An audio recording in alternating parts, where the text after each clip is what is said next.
Well, hello there, friends, and welcome to Strangers in the Night, your source for late night VR gaming talk. I, of course, am your host, Wes, and with me, as always, are my good friends, Eric. What's up, fellas?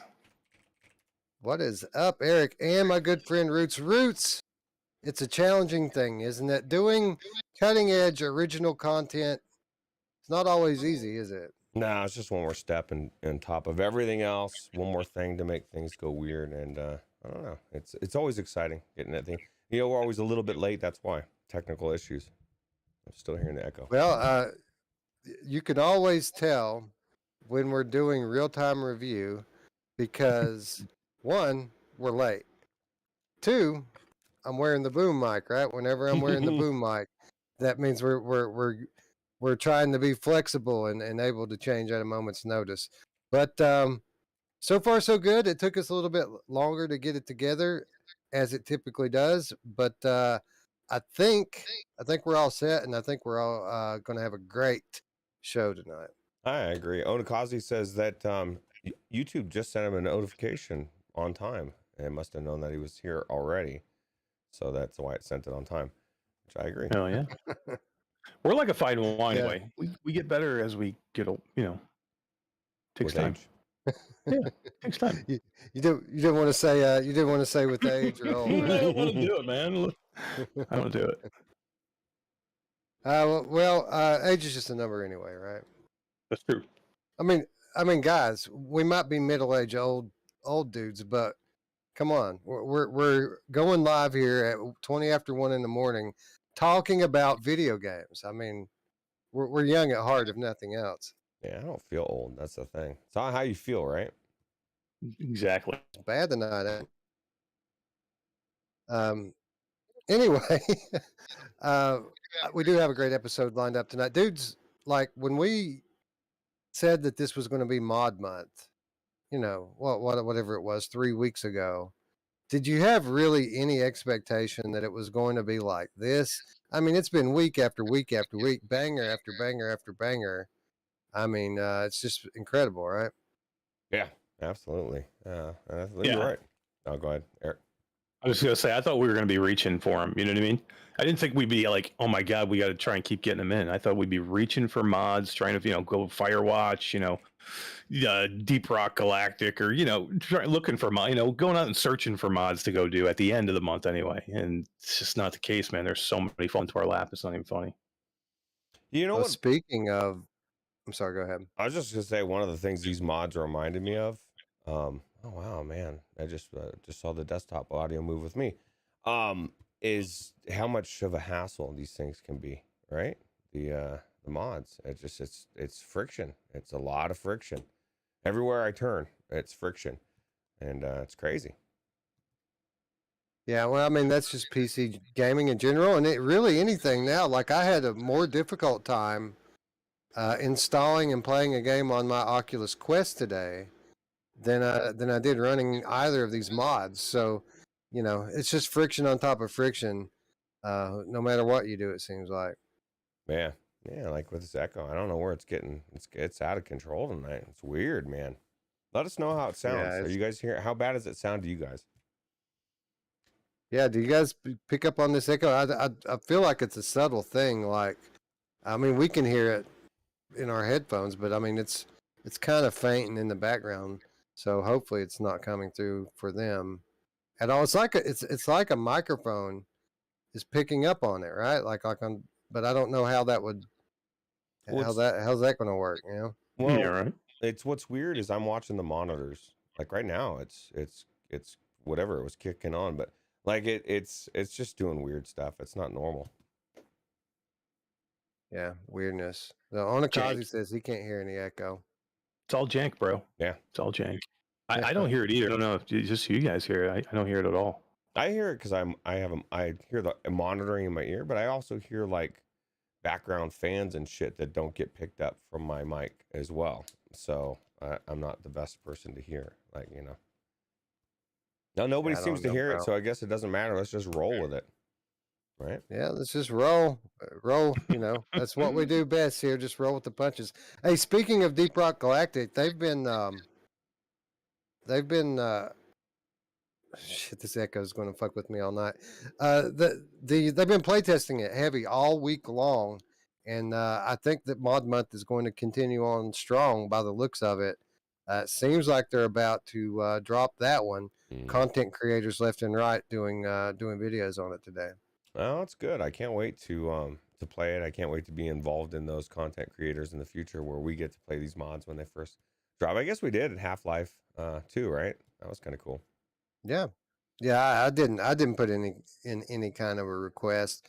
You know, I am a member of that Discord, so we might could get access to it if we really wanted it. But to be quite honest, I think I've got all the mod I need between Resident Evil 7 and Resident Evil 8, which we're going to talk about in just a few minutes. You know, not to mention Half-Life 2 VR and all the other stuff we've been playing. I think I'm content. I'm content for a while. Deep Star, that galactic game, though it's co-op and it's like like exploration. I don't know. I've been watching that one for a while. We're kind of psyched to play that one as well. That's yeah. I'm glad we waited. I'm glad we waited and didn't play it early because remember we bought it like 6 months ago when it was rumored that they were going to have a mod, and they did come out with a mod like 6 months ago. But we just never got into it because whatever happened. I don't know. We got busy or whatever.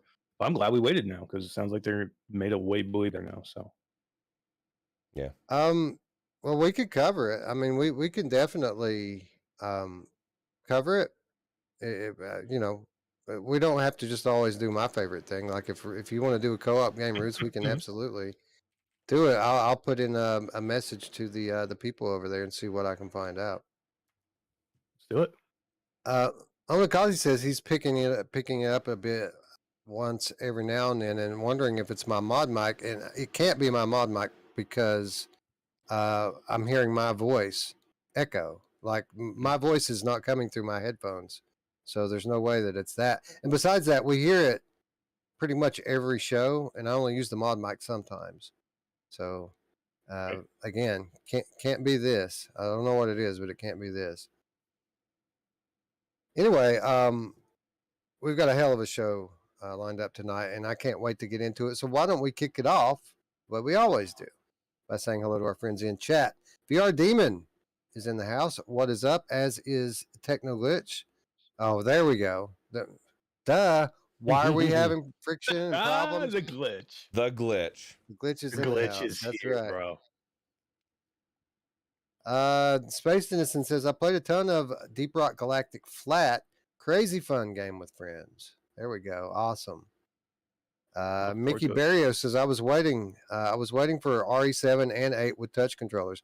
Yeah, man, that was one of the cool things. I didn't play it yet with my Oculus headset, but if you are playing with an Oculus headset, there are mods available that will change all of the button prompts in the game to touch controller button prompts, which I thought was super cool. It's almost like it's native, right, for Oculus at that point. Maybe we'll have to give that a look before we finish the game. Yeah. VR Demon says, Roots, do you think that Elden Ring will get motion controller support?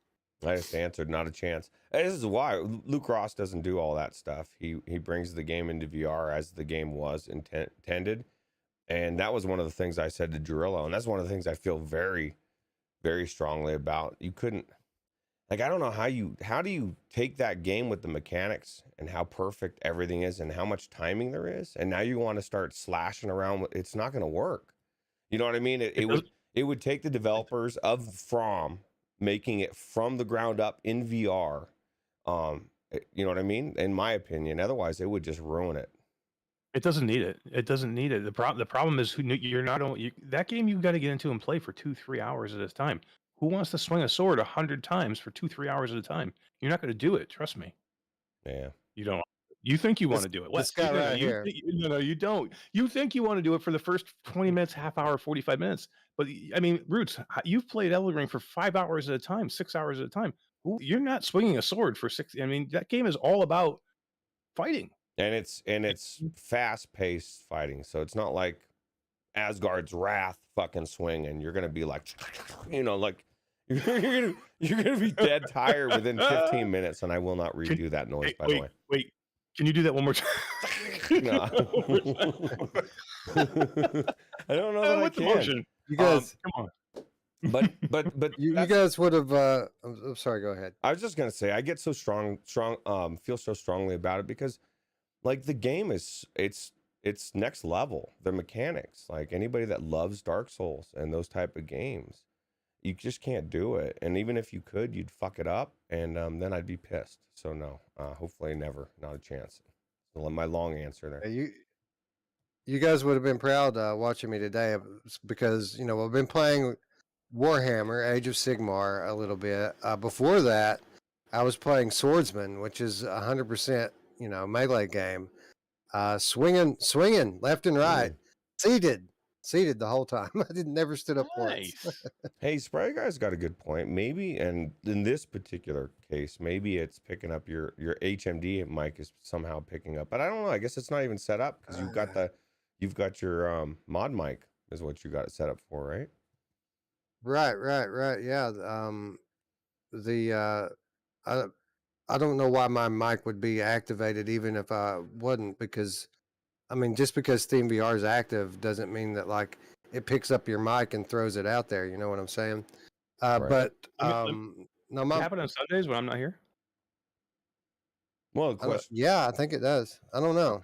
I was just thinking if we can eliminate maybe if it doesn't happen on Sundays, then it's beyond my end. But if it happens on Sundays, then it might not be. No, I think it's been happening for a while. Has it happened on any other shows too? That's another thing too. No, I have not noticed this at all on the other show. So it's only here, and I'm not sure if it's happened on Sunday or not. I can't say definitively, but I'll try to pay attention to that this Sunday. Yeah, so that we can kind of pin it down, rule that out. Yeah, if we can narrow it down, that'll help. Anyway, Spry Guy is here. Spry Guy here at 1 a.m. Man, how about that? That's pretty awesome. Couldn't sleep. You said. There you go. Phil Yarn is in the house. What's up, friend? As is, see, I lost my space. Onakazi, Space Dennison, Quadzilla is here. Quadzilla beat Resident Evil 2 VR yesterday on the G2, man. And he started 3 today. Yeah, it looks great in the G2, don't it? All of these mods do. I played some 7 on stream last night, or I guess technically it was this morning, but I had a blast with it. Dude, I want to pick up a G2. You think I could pick up a used G2 for like $300 or $275 somewhere? It'd be better. Maybe not the version 2, but the original. It'd be a better deal than the Rift S that everybody wants to overcharge for. That's what I'm saying. I'm not buying a Rift S for $300 or $250, dude. I'm not doing it. I was looking in here. No one wants to sell one for less than $200. Guy's selling it for, I told him I'd give him $125, and he's like, because I said, dude, it's discontinued for one. Like, if it goes shit, I'm screwed. And I said, I can go get a brand new Quest 2 for $300. Oh, I think it's a fair deal. Yeah. I said, well, take your fair deal, and I said, thank you. Yeah, I think I could get one for $150 around here. I've been watching closely for the last week, and I think with patience I'll get one. $125 is my target price. Yeah. So I think with a little patience I'll end up finding someone who wants to let one go for that. But there's a few people around here that have them up for like $175, $180. So I think we could get one for $150 if I wanted to go that high with it. But I'm getting ready to buy a new router. I don't want to spend all that money, and I'm thinking about picking up a microphone while I'm at it. No, we got new headsets. This is a fucking discontinued headset, bro. You know what I mean? With subpar fucking audio and I don't know, man. Aside from wanting my mods to play better, there's no way I want that headset. I would rather like Eric said, go with the G2. And Onakazi, by the way, says you want his 300 sounds good. Yeah, right. You can this happened at Xmas too, because I tried to find a friend's son, a original Quest for like $100. And he's like, do you think you can find one for $100? I'm like, yeah, I'm sure I can probably find an original Quest, 64 gigabyte, just something to get the kid going and start. And I'm sure I can find one. Nope. $200, man. $200 for a 64 gigabyte original Quest. Are you shitting me, people? It's because people was want like- they Yeah, I went into the pawn shop yesterday, and they had an original Quest in there, $200. I said, "You're never going to sell that for $200, never." And he's like, "You'd be surprised, man. People come in here." I People was are like, "Well, yeah, I guess if you've come across people who don't know what the fuck they're looking at, then they might spend $200 on it. But nobody who's in their right mind and educated on it's going to drop two. I mean, you can get a refurb Quest 2 for that. Why would you want to get the older version? no. Yeah. Yeah. How many people do you think bought but the freaking Go for Christmas the one year after the Quest came out? know. Well, they meant to buy the Quest for whoever buying it for, and they bought the Go. You still can't find those for $100 half the time. No, No. they want money like that too. Like I'm like, what the hell, dude? What's crazy is I saw a what was it? A Rift S 64 gigabyte is what the person was selling for $200, and I was like, ain't the Rift S? That's not bro. a Rift S, bro. I saw the same thing, Roots. I saw the exact That's same funny. thing on Facebook. Yeah, people I just was don't like, know what they're dude, doing. really? Although I think my Rift S that I saw was the 128 gigabyte version. Oh, that's better than the 64 one. What do you think? You're better than me because you got a 128 gigabyte Rift? Traveling Man says he sold his for $100. His OG Quest for $100. There you go. I Yeah. sold mine for 300, but it was on Hell yeah. the launch. It was on the launch day of the Quest 2. Smart move. Anyway, to answer your question, Eric, I think if you watch Facebook Marketplace and eBay closely and have a little bit of patience, I think you can find a deal on a G2. Hey, you could Absolutely. $300 own a cause, he says right there, bro. You know. But you got a Pimax, bro. What do you need a G2 for? No. I just want. I heard how great it is, and I think I want to compare. I could get one and try it and then return it, but I hate doing that. I don't like doing those things. I Man. hate doing that. So I wouldn't do that. But I'll tell you if I what. can find one cheap just to have it, I'll sell you mine for $300, and then I'll go pick up get the new one, the version 2. the V2, G2 V2. Well, I want to get it All for right, $200. yeah, forget that shit, bro. No, I'm going to continue to search for my Rift S. I think it would be nice to have for these special use cases, and the PC mod library is getting extensive enough now that it justifies $125 expense to have the best possible experience with it. It's sad that we're looking for a native experience. I was thinking of this today.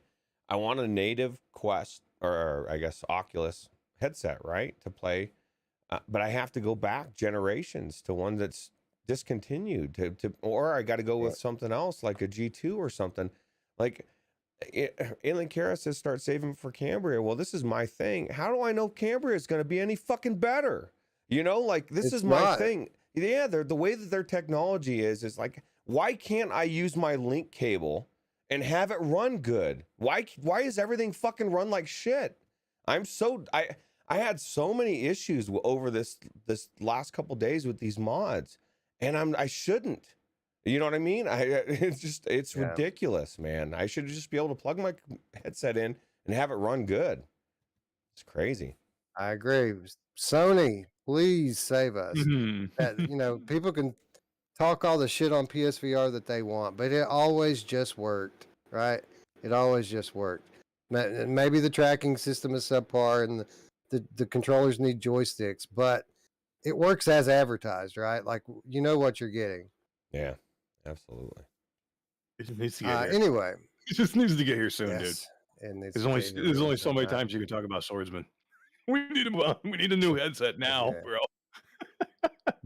Here's the thing. Good thing about Swordsman is it's new to me. Like I never played it before. Well, yeah, but you could have played it on PC though, right? I did play it on PC. That's Oh, exactly how I played it. Good. Yeah. Well, we'll talk about that another day. It's actually better than you think it is. That's pretty solid, polished experience. Anyway, let's see. Traveling Man 3775 is here, as is Tom Flesh Eater Gaming. Zaylen Maru is here. Hello, friend. Let's see who else is in the house. Radio Runt was like the first one here today, which was super impressive. Mepper is here. Island Kara is here. Guido is here. All of our friends are here tonight, guys. Staying up all night long to hear what we think about these VR games and VR mods. Chinatown D, I almost gave up, but D's in the house. She's up in there as well. She must be quiet. Hmm. Where are you, D? Speak up, woman. Asleep. She's asleep. Guaranteed she fell asleep.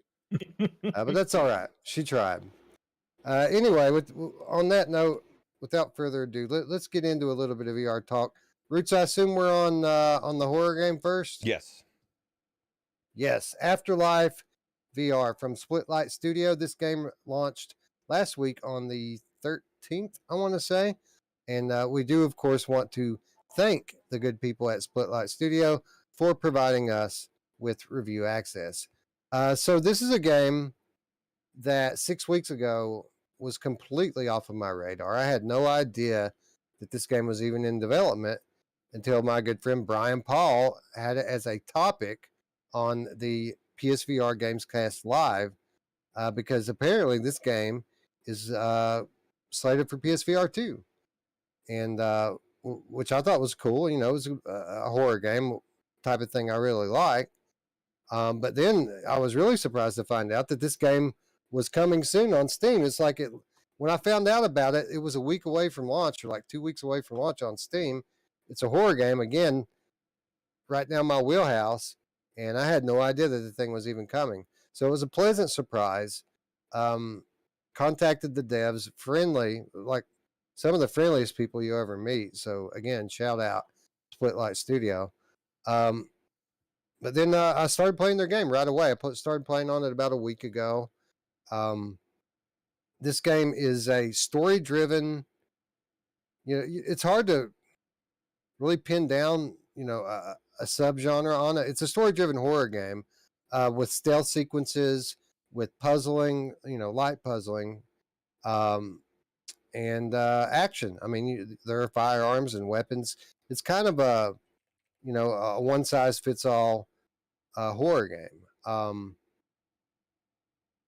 Well, before I give my my thoughts on it, Roots, what did you think about Afterlife VR? Oh, well, I just got out of Resident Evil 8 the day before, so I wasn't expecting much, to be honest. But you know what? I was surprised, man. Like, something that they do well in this, like the sounds and the building of things, and like a couple of moments which really stuck out for me. Like, you know, I go into so many games that have, you know, levitating stuff or whatever, and you always see things levitating, and it's like, okay, I'm supposed to be scared of this, and you just kind of run out. When the first thing was, when it went down, like the things are levitating, the way that they broke that levitation shocked the fuck out of me. I was like, what the fuck? There was a lot of moments in this game that kind of really got jump scares on me, and because of the building, the way that they build the tension, and it was I really enjoyed so far what I've played of it. The story's pretty good. It's decent, you know. I wouldn't say it's a Academy gonna win any awards, but I definitely feel invested in the story as well. Yeah, this is there were definitely some very effective jump scares in here. I will wholeheartedly concur with that. And to be honest, jump scares are something I typically frown upon in these games. I feel like most of the time when you have a game that uses jump scares, that they rely too heavily on it, and it just seems like a cheap way to get a scare. But these are all well timed. They're well set up, or at least the ones I've experienced so far. Obviously, I haven't finished the game yet. I've got, I don't know, a couple hours in. But yeah, man, I feel like everything here is pretty solid. I mean, it's pretty solid graphically. Now, I will say this for the game. This is obviously a Gen 1 indie horror game. But with that said, it's a good one. It's a good one. So you're not going to get like next gen physics where you know everything you touch makes a sound. Your hands are going to pass through some things here. But with that said, I enjoyed it. So the premise here is you are, I think, a police officer or some kind of detective who was investigating. Right. You're investigating this this kind of abandoned mental hospital, which is not supposed to be abandoned, but when you get up there, it is abandoned. The power's out, of course, so it's one of those games where you're clinging to your flashlight, and yes, the batteries do run out. So a lot of the game is just looking for batteries to make sure you keep the lights on, because if your flashlight goes out, you are fucked, and it does. And These are the shittiest batteries in the world, dude. You just got to well, you got to turn it off. You got to You got to turn it off when you micromanage. don't need it. Yeah, you're constantly have to Exactly. turn them on, turn it off. I These- learned that right off the bat. These are not Duracells or Evereadys. No, these are the generic That's all I'm ones. saying. These are the ones you buy from the dollar store, and they're dead Yeah. like in about an hour. Yeah, for sure. But it's one of those games, right? You're searching through rooms as you begin to cover more ground in this mental institution. A nefarious plot unfolds, and you start to realize that some pretty horrible things have gone down here, which has pretty much led to the state of things as you discover them. Eric, first impressions of Afterlife VR. This is the game I wanted the darkness to be. So first thing I thought about. I'm like, you know what? That's true. I want this game is what I wanted. Darkness I think maybe had a better story, maybe, but this was you could walk, you weren't stuck in a wheelchair, which is what I hated about the darkness. The darkness was way too dark. You couldn't see anything, which you do need a flashlight, but even when you don't need a flashlight, you can still see, a little bit. So yeah, I mean, I loved it, man. I thought it was really, really good. The voice acting is not, like the 100% best, but the atmosphere is super scary. It does build tension. There's noises and sounds everywhere that can freak you out. I understand what they're doing with the battery thing. They're making you search for stuff, which is good. It's your typical game. They do it in pretty much every type of this type of game. So I'm cool with it. But yeah, I thought the atmosphere was great. I thought the visuals were fantastic. Yeah, I thought it was pretty cool. Yeah, and for what it's worth, it starts off kind of slow. And to be honest, I was kind of worried in the first like 10 minutes or so of the game. You get out of your car and you're walking up this hill to the hospital, and there are these crows or whatever in the road, and they fly up to you, and just them getting near you hurts you. And the way they do the health meter in this is kind of weird. It's like a blood pressure monitor. And if your blood pressure gets too high, you stroke out and die. So like the enemies don't really even have to like attack you. Like if you just get scared by like birds or rats or something, it hurts you, and you have to go find an injection to kind of get your blood pressure under control. But yeah, I felt like it was a couple of cheap hits in the beginning. Like I didn't feel like it was fair, but I get what they were doing. They were kind of trying to introduce the mechanic to you, Right. So Slowly letting you know. I get it. Yeah.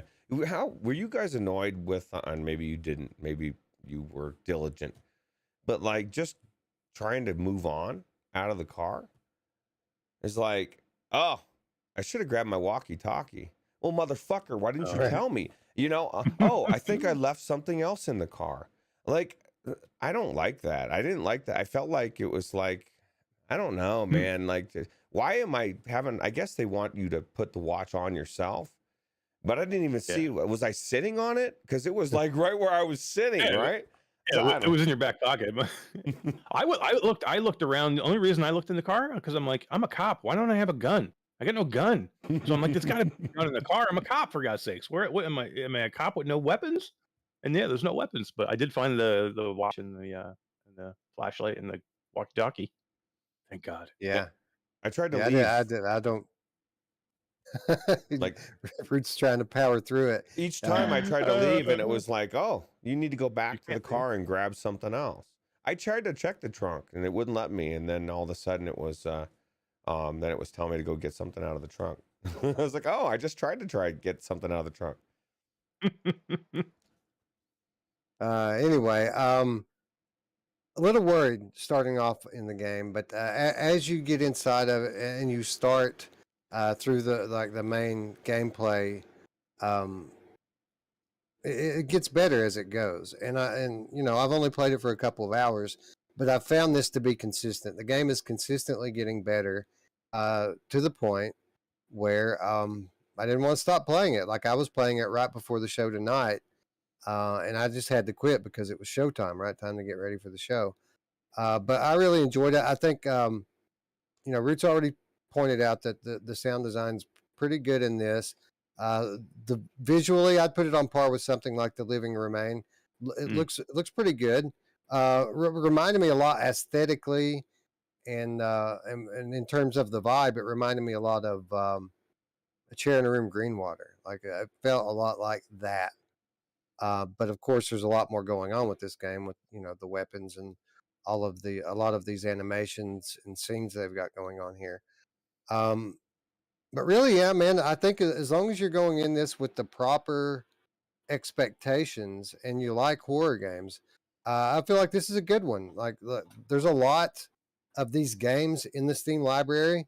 Most of them suck. This one seems, at least right now, like it's not going to suck. It seems pretty good. Yeah, so far what I played was good. Yeah, I usually am not into these games like this. I mean, they're okay for me. It's not something I run to do.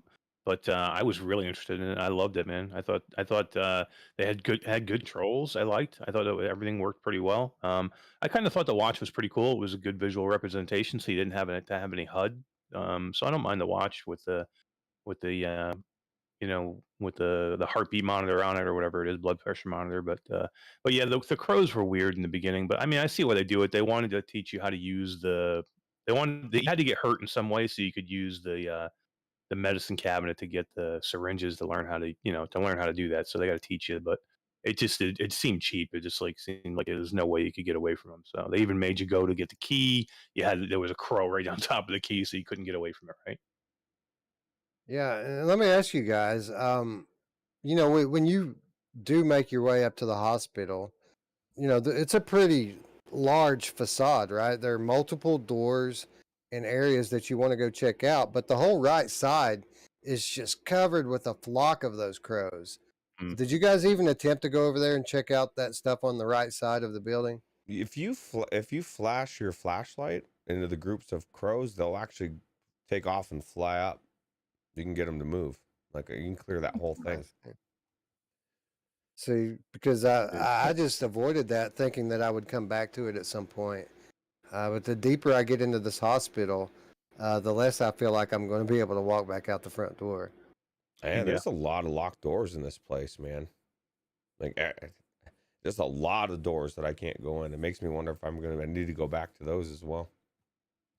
Let me ask you, Eric, what did you think about some of the interactions in this? Because it is a VR game with VR style controls, but when you go to open a door or pull a drawer open, instead of just grabbing it and pulling it like you would in most games, it kind of triggers a 1 to 1.5 second animation. What did you think about that kind of whole setup that they had going on there? Yeah, I mean, it's not ideal. I mean, you want to be able to grab a doorknob. You want to be able to use the grip button and see your hand grab the doorknob. Here it's not. They don't do it as bad as to make it a button press. They make it a trigger pull. So basically, you move your hand over the door or whatever you're trying to grab, and you use the trigger from the touch controller or whatever controller you're using instead of hitting if they hit the A button, I think we would be more pissed about that. You know what I mean? I think the trigger at least gives you some sense of feeling like you're actually doing something instead of just touching a button on a gamepad. So it is not the ideal what we exactly want, but it's definitely better than some I've seen where it's just button presses. Right. Well, why do you think they Roots? Why do you think that they went with this instead of just doing what most games do? There's got to be a reason, right? I don't know. Maybe it's because they've been making this for a while, and I don't know. It makes no sense. Like Eric said, it feels very similar to the mods that we played for Resident Evil, where you're hitting A button instead. Now you're hitting the trigger, and so I don't know what the reason would be. It's definitely not ideal. It wasn't off-putting to me, but it did strike me odd when I was doing it. What about this? Because a lot of these early VR games that don't have the modern physics to it, there always is this disconnect between your body and what's going on in the game. Where if you pull a drawer open, the drawer stops in the game, but your arm in real life keeps going. Same thing with doors. You pull a door open, the door stops in the game, but your arm keeps going in real life. You think maybe they implemented it for that reason, to make it more like something that maybe the intent was to immerse you even more, as opposed to the opposite? I don't know. It's You possible. get what I'm saying? I think it's either that or they're just a small team and they just didn't have the manpower to do it. You know what I mean? It's just this is going to be the quickest, easiest way to do it. Or like you said, you're right. Maybe they tried the physics of it and it just didn't work out and it didn't seem natural. So they just backed out and went this route instead. Well, I can say this. It doesn't bother me all that much, especially with the doors. Like, it doesn't bother me the way that you open doors. It does get a little bit annoying when you're trying to search through drawers, because the drawers are always stacked on top of one another, and you got to close one to look in the one underneath it. So, like, there's an animation to open it, then you got to do the animation to close it, and it takes time. Like, I wish it were quicker. If it were quicker, it wouldn't bother me at all. It's just so slow that you're just like, come on. It makes it discourages me from searching as much as I normally would want to. Like, there were drawers in this, A lot of fucking openable drawers that I skipped, that I didn't search through because of this, because it would have just taken too long. And you know me, I like to look at everything. Like, I'll look in every drawer. But I'd say probably 20 or 30% of these drawers I didn't even look in, because I didn't want to wait on the animation to play out for everyone. I can put your mind to ease, Wes. I did open a good portion of those drawers, and I don't think I found anything, not one thing in any drawer. I did find it at other places, but drawers, for some reason, I didn't find anything in there. Weird. Yeah. There's a lot of searching in this game for keys and codes for keypads, and I mean, fuses. There's a lot of that type of thing. This is a very stereotypical horror VR game. They pretty much nail all those things that you expect to be in one of these types of games, and they do it pretty well. I think we all said that we enjoyed our time. Eric, did you enjoy your time in this game? You did, didn't you? Yeah, I did a lot. And like I said, these are not really because they're slow, right? This is not an action-packed game. I never even got a weapon. I don't know if you do get weapons in this game. It might not be. It might be just you got to keep your heart rate under a certain amount. I don't know. It might be one of those games where if you get scared enough, you die. So I'm not sure exactly how it is, but that's why these games are really not for me most of the time. But I loved it, man. I thought it was really good. I thought it was really well done. It's something I like to go back to, because I think the story's cool, man. I want to see what's going on. I want to find out why this guy's sister is in this hospital and why it's all of a sudden abandoned. They just like a week before had put his sister in this hospital, and now all of a sudden it looks like it's been abandoned for years. Why are there hangman's noose? First thing you notice when you pull up is there's fucking hangman. I'm like, that'd be the first thing I'd be thinking, like, what is happening? Like, it was very kind of creepy, actually. It made me want a proper Batman Arkham game. When I first pulled up to this asylum, that was like the thing. Was like, oh man, wouldn't it be cool if the Joker were running this place? Oh yeah, it's coming. Although, will it be good? That's the question. Yeah. Congratulations to Technoglitch for paying attention and catching the key I just put in the chat. Good on you, bro. Anyway, so let me ask you guys. Obviously, we all had a relatively good time in this. Probably me more than you guys, because I really enjoy this type of game. It's my favorite genre. I'm definitely going back into this game. Ruuts, do you know? I do, but I want to ask you. Do you know what the price of this game is on Steam? I do not. I would think $20. Is that a good guess? $20. Eric, what do you think would be a fair price for this on Steam? I don't know either, and I'm gonna say, yeah, $19.99. I think would be right around a good price for it. Right, and I wouldn't even be too mad if it were $25, depending on how long the game is. Yeah. We don't know how long it is, but I feel like, you know, if they give us a good 6 to 8 hour campaign, even 25 would be fair for this game. $14. This game retails for $14 on Steam, and it's on sale. It's on a launch promotion right now. You can get it for $12.50. Oh wow! Go buy it. Go buy it right now. Go get it. Go buy it. Yeah. Yeah. What do you think? This is a quality game. What do you think? Quality game. What do you think they're doing in this asylum? Like the rats, you know what I mean? Like they did something to some guy that I like. They're doing some weird experiments on people here, and I think somebody should report them. And you can. Go ahead, Wes. I'm sorry. Go ahead. No, I was going to say, you do make out some of the story through reading clipboards and things that you find. The doctor, the kind of mad scientist that's in charge of this place, and I don't want to spoil too much of it here, but he's experiencing with extra sensory perception, ESP. But you don't get that for a long time, you know, a long way into the game, because they keep abbreviating it as EP on the clipboards. He keeps talking about his EP experiments, and you're wondering, what the hell is EP? What could that possibly stand for? But as it turns out, it's actually ESP. They just left the S out. So I thought that was kind of funny. Yeah, that's kind of funny. I kind of get the feeling I was like I don't know, it was like an hour and a half in, and I'm like, is this guy like hallucinating and think he's a cop and he's actually a patient here or something like that? Because it just seemed weird, like he doesn't have a weapon, and you know what I mean? Like you got that feeling of like, what was that? There was a Leonardo DiCaprio movie where he goes into this asylum as like a detective, and you build this whole story. It goes all the way through, and at the end, it ends up being him having hallucinations, and he's an actual patient in there. Can't remember the name of the movie. It was like something. I can't remember it, but it was really good. And this really seemed that way to me. I got that vibe right up front.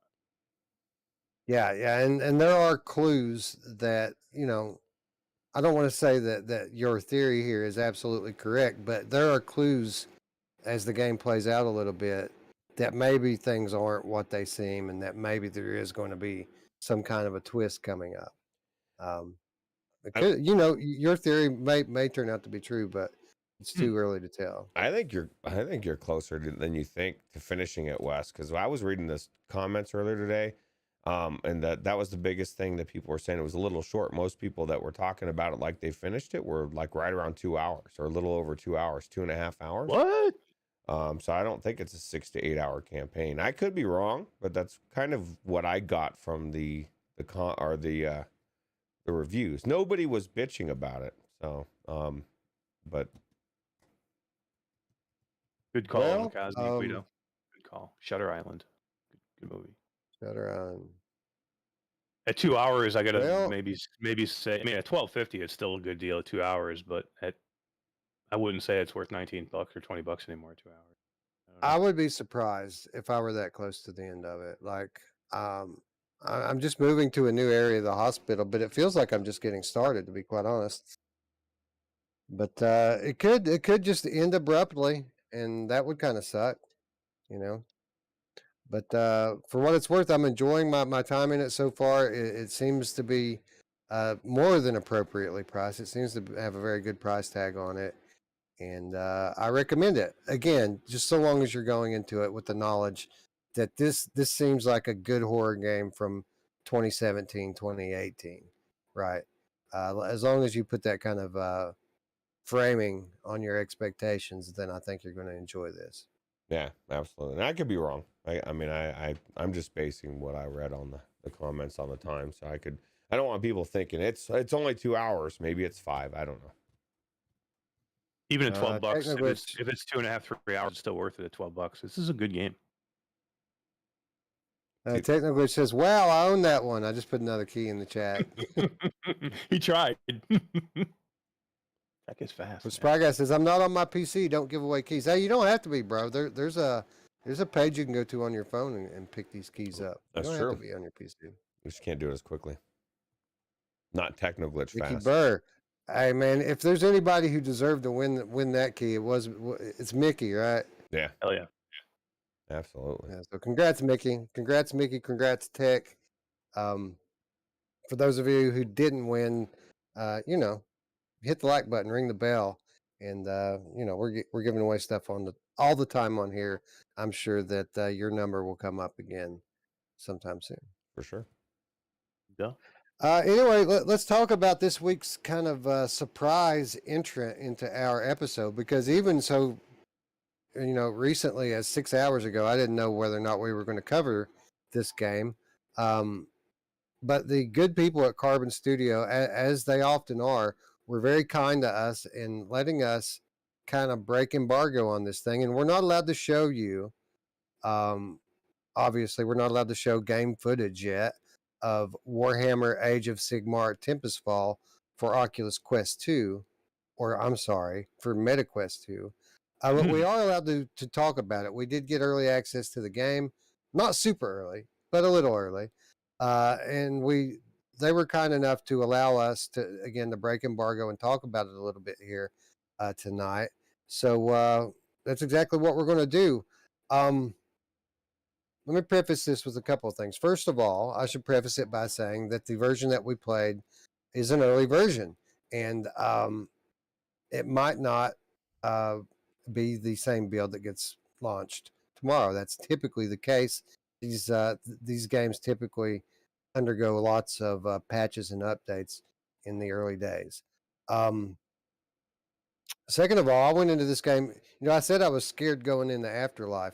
I was mortified going into Warhammer Age of Sigmar Tempest Fall, because I remember the Wizards' Dark Times, and I remember when they brought Dark Times from PC to Quest. It was a huge, significant graphical downgrade. Now, as it turns out, the Dark Times is heavily reliant upon the gameplay, and they nailed that. So Dark Times on Quest is a very good title. It got very good reviews, but graphically it didn't quite live up. Now, fast forward, 6 months, a year, here we are with Warhammer Age of Sigmar Tempest Fall, and when you're talking about the PC version of Tempest Fall, you're talking about another level graphically, even above what Dark Times had. Tempest Fall on PC is one of the most beautiful PC VR games that I've played. It's absolutely stunning. The lighting, the reflections, the sheer scale of the structures in this game will take your breath, literally. So I was scared when I heard that they were bringing this to Quest, and upon booting the game up today, I got to say I was pleasantly surprised with what a good job that they did on this game graphically. From a visual perspective, this is a much better looking game than the Quest 2 version of the Wizards Dark Times. And I think we'll start with that there. Let's talk a little bit about visuals, Roots. What did you think about the way this game looked? I agree. I was impressed with definitely over the Wizards Dark Times. It's definitely a better version. The video that we're showing is the PC version. Like Wes said, we can't show the Quest version, but I thought it looked really good. I was impressed. I was just the scale of everything. I was checking out the gloves. I had forgotten how cool those looked. But yeah, I thought it looked really good. Very detailed.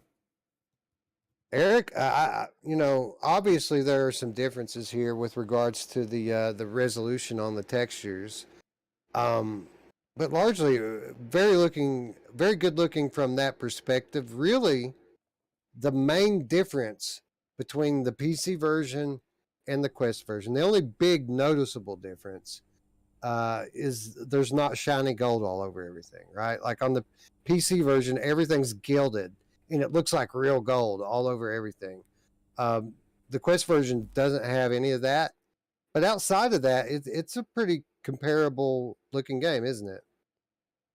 Yeah, I mean, I'll say the same thing. I was nervous, man, and I love Carbon Studios. They're a great team. They do really well, and I just know how great this game looked on PC. And when they announced it, kind of like out of nowhere. I mean, we knew it was coming eventually. They just didn't lead up to it. And when it was like, okay, here it is, it's coming out on the 19th.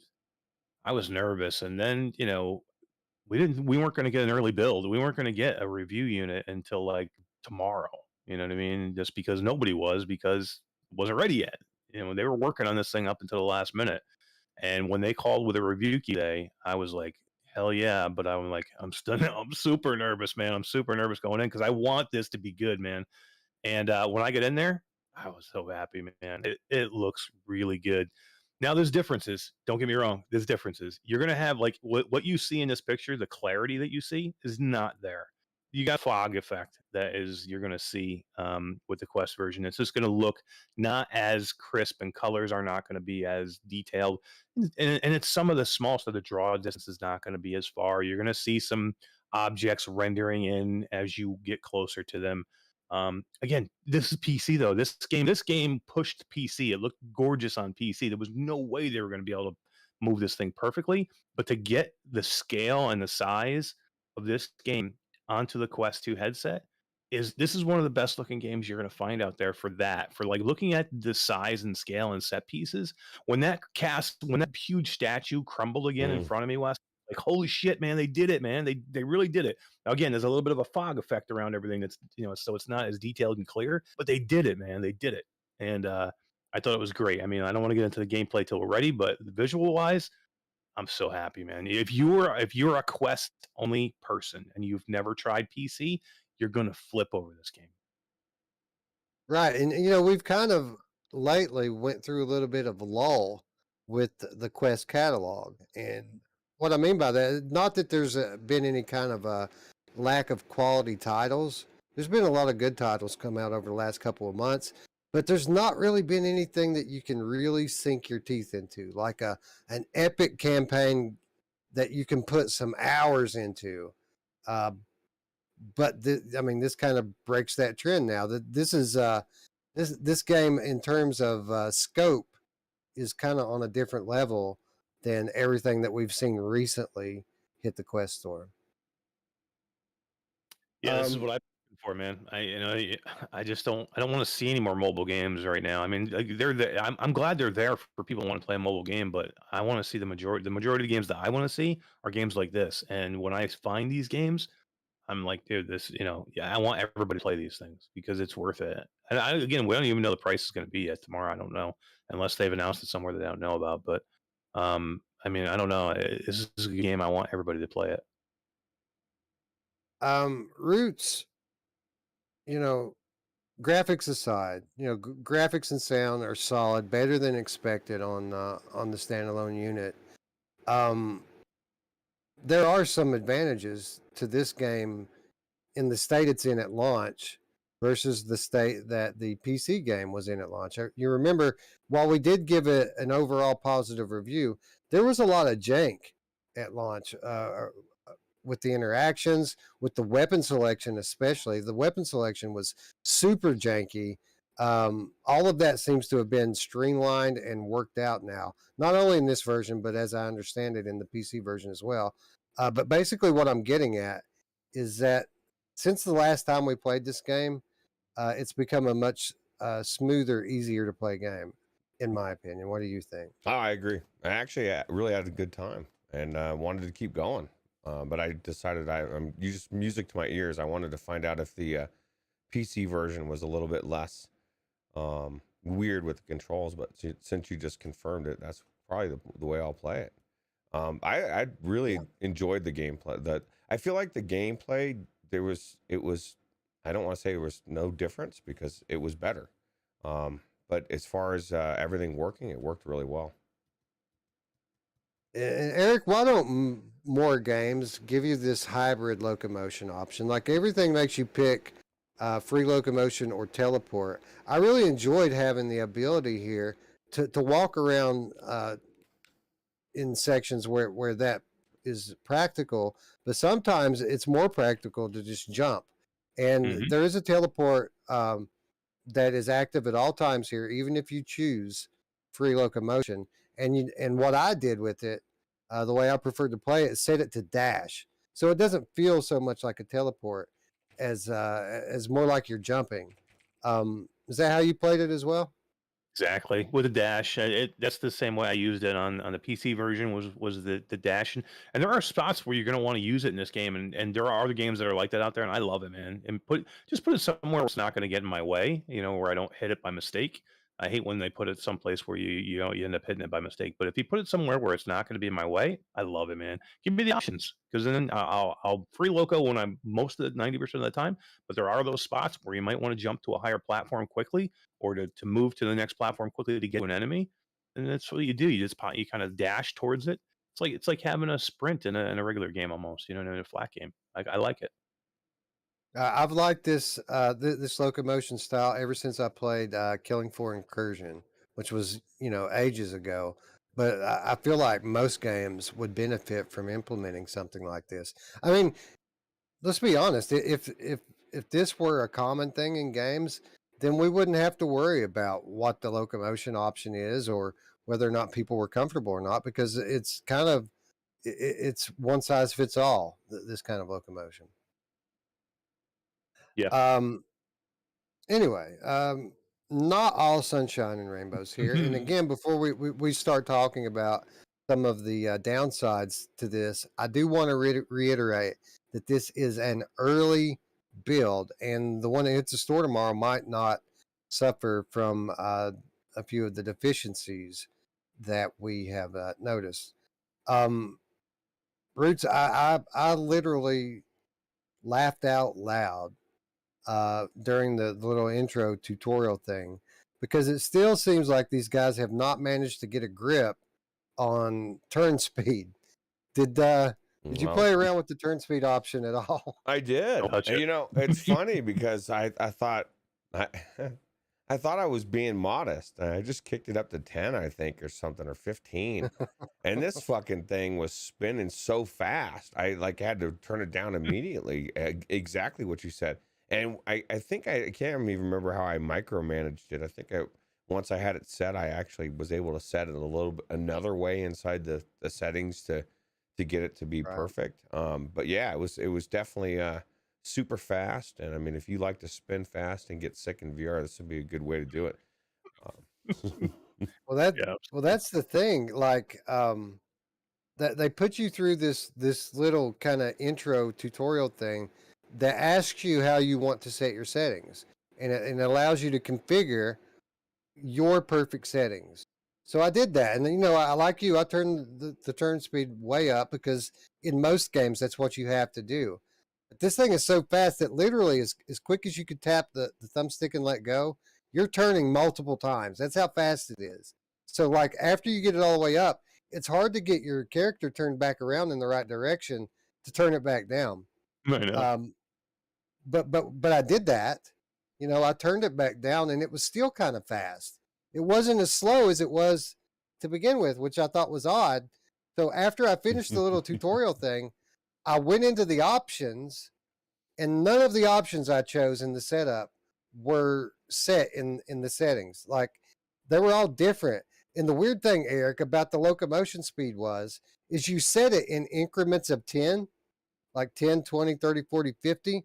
When I went into the options after the setup, my locomotion speed was 46. Oh my How do you God. do that? I had the exact same experience, dude. I switched it in the menu in the beginning, when you're setting everything up, and I went in there and I was like, holy crap, I'm moving way too fast still. I'm like, what did I have to bring? Because I brought it right back down to like 10. I thought I brought it back down to where it started at. And I went in the game and I looked, all the settings were all back to what they originally were. I had to reset everything over again. I was at 100 move speed when I entered the game. 100 turn speed. That's Yeah. crazy. Yeah, that is crazy, and it's difficult to deal with. But a minor thing. Obviously, all it takes is a second trip into the settings, and you can get a grip on it. But man, it was jarring, to say the least. Gamertag VR in the chat says, and by the way, hello GT. I love your new intro, man. It is. That's so good. Rich, you think our intro is cool? You should see GT's new intro. It's literally over the top awesome. So check it out. kudos on that. Yeah. What's up, GT? But It's awesome. He worked really but, hard on it, man. He's been working on that thing for a long time. Yeah, like 6 months or something, I think he said. Yeah. Anyway, GT in the chat says the gameplay was the bit that killed it, and he's talking about the original PC version of Tempest Fall. He says that's the heart of every game, and that he's pleased to hear that it's different somehow. He says before you couldn't die, weapons had no weight, and enemies were like putting a hot knife through butter. To you, I'd say don't get your hopes up too much. The while they have streamlined the weapon selection and the combat a little bit, there still isn't really any weight to the weapons. They're still light as a feather, and the game is easy at first. This is a game where you're playing the role of a god, and these early minions that you're fighting, you're supposed to cut through them like a hot knife through butter, or at least that's how we took this. But as you play later into the game, there are more enemies and there are more difficult enemies. So I wouldn't say that this game is all that different than the PC version, but just modest improvement. Eric, what do you think? Yeah, the controls are a little bit more, I think, a little more intuitive over that. But I mean, the gameplay wise is pretty much the same. I mean, I think if you hated the gameplay in the PC, I don't think it's gonna change your mind. What I would say, if you hated it on PC but you didn't get far into it and you kind of gave up on it, I would recommend that you go back in and just give it a little more time because it definitely gets more difficult. In the beginning, the first maybe hour and a half, you're ripping dudes apart with your bare hands. I mean, that's just the way it is. I mean, Literally. again, yeah, you come in as, Stormcaster, a god, Stormcaster, scryer, and you're like the best of the best. It's not like you're a game where you're some scrub and you build yourself up. You're coming in as a god, and you're supposed to rip through these minions, these easy minions, until you progress in the game and you get to some of the really hard guys. So yeah, I mean, you got to give it some time, but if you don't want to, then it's not going to be any different for you here. Eric, for me, the coolest part of the combat in this game always was the magic. Like, the melee's okay. I do like the fact that there are enemies that you have to parry and counterattack. I always love it when a game puts that type of thing in. But for me, the magic is the best. And I was really pleased to find out that it's much easier and less janky to cast the magic now as opposed to before. Yeah, and these guys know magic, man. These guys are, Carbon Studios is good. They know what they're doing with that kind of thing. It's really well done. You have two different types of scepters, so you can do, a few different types of magic, and it's upgradable. And it does some serious damage in the beginning. And like you said, it's really easy to do. They give you a really good tutorial in the beginning on how to do it. As long as you follow along with it, it's really intuitive. It's not one of those games where you're constantly having to go through, like, you won't have to like do a motion 10 times to figure out how to do it. Sometimes with these games, it just doesn't, it takes you like a long time just to get that sweet spot. So you're hitting every motion or movement with your controller just right to get it. That's not the case here. If you do it a few times and you do it in a tutorial, you should pick it up really quick. And the magic's really cool. Yeah, and they're really good about giving you ample opportunity to practice. I'd be interested to know, Ruuts, not just with this, but even in the original PC version. You're not typically a tutorial guy, but they give you plenty of like practice area and training in the main camp of the game. Did you take advantage of any of that? I did today for a few minutes, just to see, because it'd been a while since I played. But it is what it is. Every time you go in, like at the beginning of the game, you go to use this thing, right? Usually they'll stop and they'll tell you, okay, this is how you do it. My favorite was the sword. I love how, because I get in a routine where I'll hit them and then I'll lurch forward and smack them again with the magic, and that like kills them quick. And I was just really enjoying that for sure. Yeah, I've got my routine is I would take the staff and throw the two of the lightning waves at them, and you know, early in the game that takes about half of the life off of the bigger enemies. It outright kills the little zombie minion guys. But I'll throw a couple of lightning waves. I'll switch to the sword because by this time they're getting close. I'll swipe them a couple of times and parry, move out of the way, and then I'll switch to that smaller staff, and then use the magic on that to put them down. It's fun, man. It's fun. It's not particularly challenging again, and like GT pointed out, but it is fun. If you want a game that makes you feel like a god among minions, this is a good game to play to achieve that feeling. Yeah, I agree. Yeah, and But we wouldn't be. it's I'm upgradable sorry, too. go You know ahead. what I mean? I was just gonna say it's upgradable too because the difficulty does upgrade. You need to upgrade these weapons. So you think your weapons are great now. You know, there's a crafting system on your weapons where you put your weapon on an anvil and you got to take a hammer and forge your weapon into a new weapon and it's not just like stats. It actually changes what it looks like and it's a cool system. It's a great upgrade system. I agree with that, and it's not. I like the fact that it's not based on experience, like most of these games. You know, just time and killing is what you need to do to upgrade your weapons and your character. But this game makes you explore the map. You have to find things, materials to upgrade, which which you know me, I'm all about the exploration. If you're going to give me, I mean, you're already exploring, trying to find lore.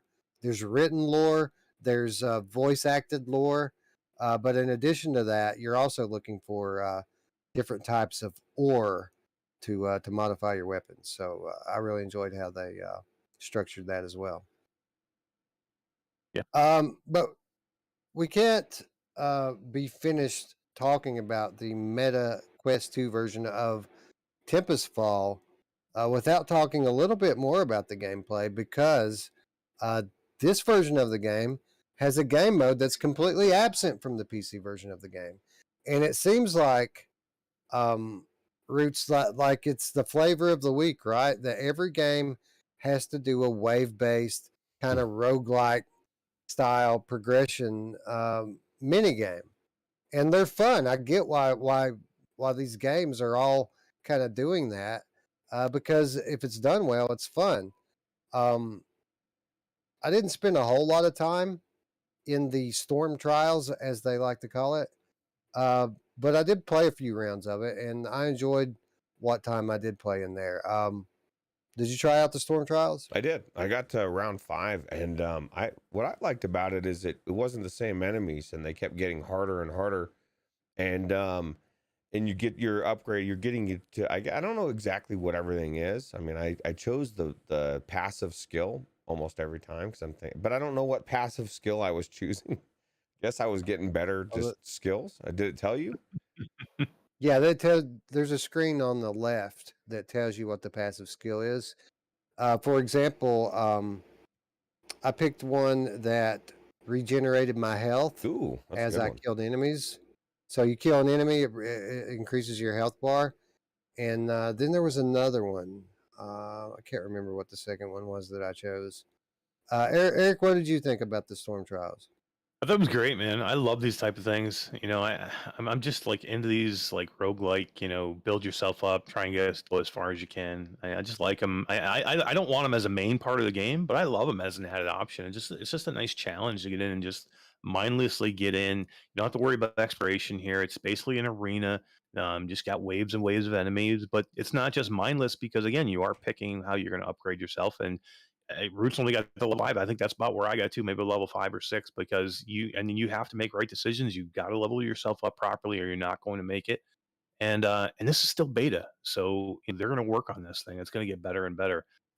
So they're looking for as the game launches, it's going to launch and it's going to say beta in the bar, where you go to select it, and they're looking for active feedback, and they're going to fix it and get it better. But it's there now, and it is playable, and it's really good. So I'm looking forward to what they can do with it. See, I should have picked more Oh, ore because you only get to start with the one weapon. And I played Yep. all this time, 5 levels, and then I got out and I only had 50 ore, and I was like, oh man, that's all I got. But I never chose the ore as my, because you can choose what, the book, the ore, or health, right? So right. Right. So what the way it's structured is, you fight off a wave of enemies, and then you get to choose your reward. And two of the rewards, like Root said, you can either choose a passive ability, or you can regenerate your health to fight on longer. Obviously, and those are all short-term uh, upgrades that only last for the duration of the way or the run that you're in. The other choice is you could choose ore, which is a something that you use to upgrade your weapon, upgrade your abilities, your magic abilities, and that is something that's more permanent. So you've kind of got this dynamic going on with: do you want to put all of your resources into this run and going as far as you can, or do you want to kind of grind and work toward future runs? So I really enjoyed that aspect of it, and that typically is something that's very characteristic of a good roguelike wave battler. So yeah, I need to spend more time with it. But again, I mean, it's not like this game needed that. It's just it's a cherry on top, right?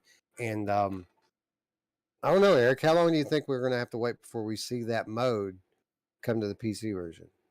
I don't know. Man, that's a good question. I never even asked them that, and I probably should have, but I'm curious to see if they will. I don't know how well it sold. I think it did pretty decently on the PC, but I don't know whether they're going to continue to support it. I don't know. It's a really good question. But you know what I want? I want co-op in that mode. That would That'd be cool. Yeah. Yeah, that's what everybody wants is in every game, right? Co-op, co-op, co-op.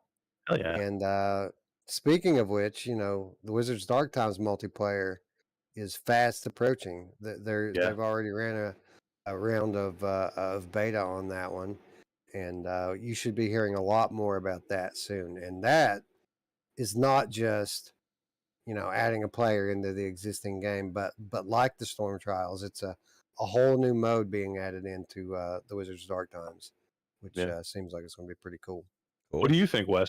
Think they'll move this over to the PC? I absolutely do. Carbon Studios never stops developing their games. They never abandon a game. They're even. I mean, obviously they eventually quit supporting the original Wizards, but I mean they were well into the life of the sequel before they stopped. So yeah, I have full confidence that we will see this game mode come to PC within I'd say 2 to 3 months. It'll they'll update. So Eric, round 5 or round 6? Can you? How crazy did the action get? And that's what I would imagine. Crazy. That's what I would imagine. It got hard too. Well, that's what I was gonna say. That's what I would imagine. What we would say to people like GT, that saying it was a little easy in the beginning.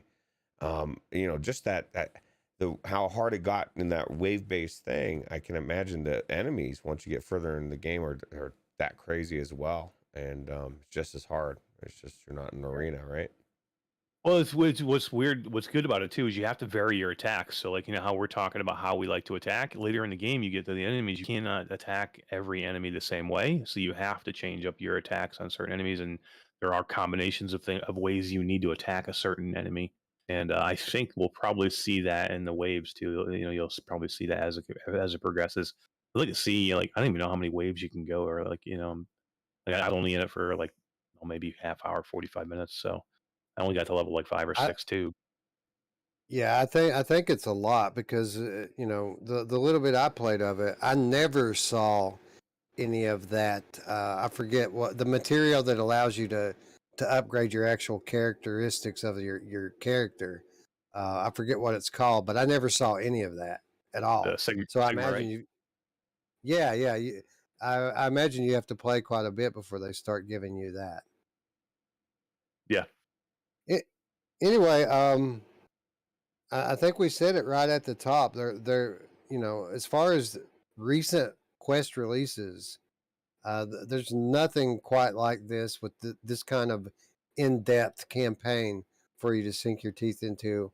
Most likely going to launch for $30 on Quest tomorrow, and it's a recommend from me. Eric, what do you say?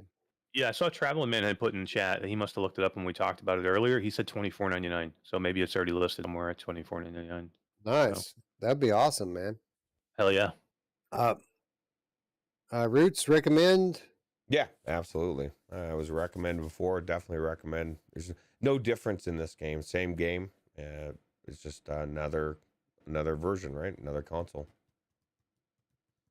Absolutely, absolutely, and I think that's going to wrap up our talk on Warhammer, the Age of Sigmar, Tempest Fall. I got to always remember to get all those words in there. It's like it's a mouthful, moly. that title.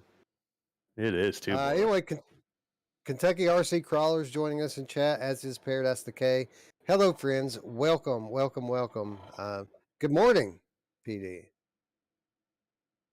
Anyway, guys, I think I heard somewhere that it's mod month. So why don't we talk about the latest and greatest mod to hit the world of PCVR gaming? And that, of course, is the long-awaited Prey Dog mod for Resident Evil 7 and Resident Evil 8. We've known about these mods for a while. In fact, a very early version of them has been available for quite some time, but I never touched it. I never played the early versions of the mods. I wanted to wait until they were right. And Roots, I think it's safe to say, time has come. They're right now, aren't they? Yeah, absolutely. Although, for me, this particular game was not right, and I don't know what the deal was. Man, I hate to start on a negative, but I don't know if it's the quest thing, because if I tried to run it through Steam, it ran like shit, and then it says delete this file if you want to run it in OpenXR, and so I deleted that file, and it wouldn't open up for me, so I could never get it to play properly. And I don't know what the deal was. For a lot of people, the time was finally here. For me, it was not. Although I've played through so much of it, I mean, it wasn't like that big of a deal. I was more, I need to see the other game because I've never played through it. So, well, I have something for you to try, and it may or may not solve all of your problems. But I played this game in Steam VR mode. Now, obviously, I didn't play on Quest. I played on my G2. But something that occurred to me that I forgot to do, even when I was troubleshooting the Luke Ross mods, and that is I never went into the Steam VR settings and set Steam VR as my default OpenXR API. And you might want to try that. The way you do that is you bring up the Steam VR settings, you click on Advanced, it shows you the advanced settings. You go to Developer, and then there's a button right in the middle of the thing that says Set Steam VR as your default. And if you click that, it'll boot natively through Steam VR, which is how I played it, and it wasn't perfect. Resident Evil 7 was especially resource hungry. I did have to tweak some graphic settings and things to get it to run smoothly. But for the most part, especially when I wasn't streaming, it was a very good, very smooth experience. Eric, what was your experience like? So this was definitely the lesser of the two mods, and then we'll talk about 8 in a minute. But I had good experience. I thought it ran. Now I ran this one with my Quest 2, air linked, and I had some issues later in the game, but I think it was air link issues, not the game or the mod issues. But when it was running early, it was running really good. I didn't have to turn anything down. I ran everything on the highest settings, and I thought it ran really, really good. So I definitely liked 8 better. But for me, it was a super easy install, mod install. I ran it just I didn't add anything else to it. I didn't add any of the other mods that you can patch into it. I just ran it as basically dragging that one main zip file in, and that was it. And yeah, I thought it ran great, man. And again, I was fine in the beginning with it, and then Airlink got progressively worse the longer I played, and that can happen with Airlink sometimes. You're okay for a while, and then sort of something happens, and it starts to chug and it starts to lag, and then I just had frame drops. I had all kinds of issues. which when we talk about Resident Evil 8, I played that linked and I had no issues. So I think it was the Airlink. Well, allow me to change your mind, because I too had issues that progressively got worse as I went on. And again, I was streaming at the time, so obviously that takes up a lot of resources to do that. But it was a weird thing because it would get laggy. I'd have frame drops and a lot of choppiness. But all I would have to do is kill the game and start it right back up from the same. I would save my game, close it, reopen it, and when I reopened it, 90 seconds later, it's running perfect again.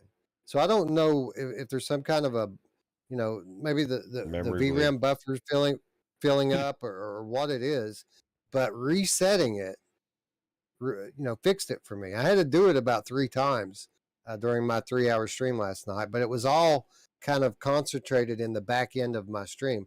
It just seemed to get progressively worse as I went. That's just me. So maybe it was Airlink, your issues, but maybe it's not. And you said you had issues from the get-go, right? Yeah. I was just reading Quadzilla says I just need to delete the OpenVR DLL. I should have tried that. Actually, I did delete it and it didn't start.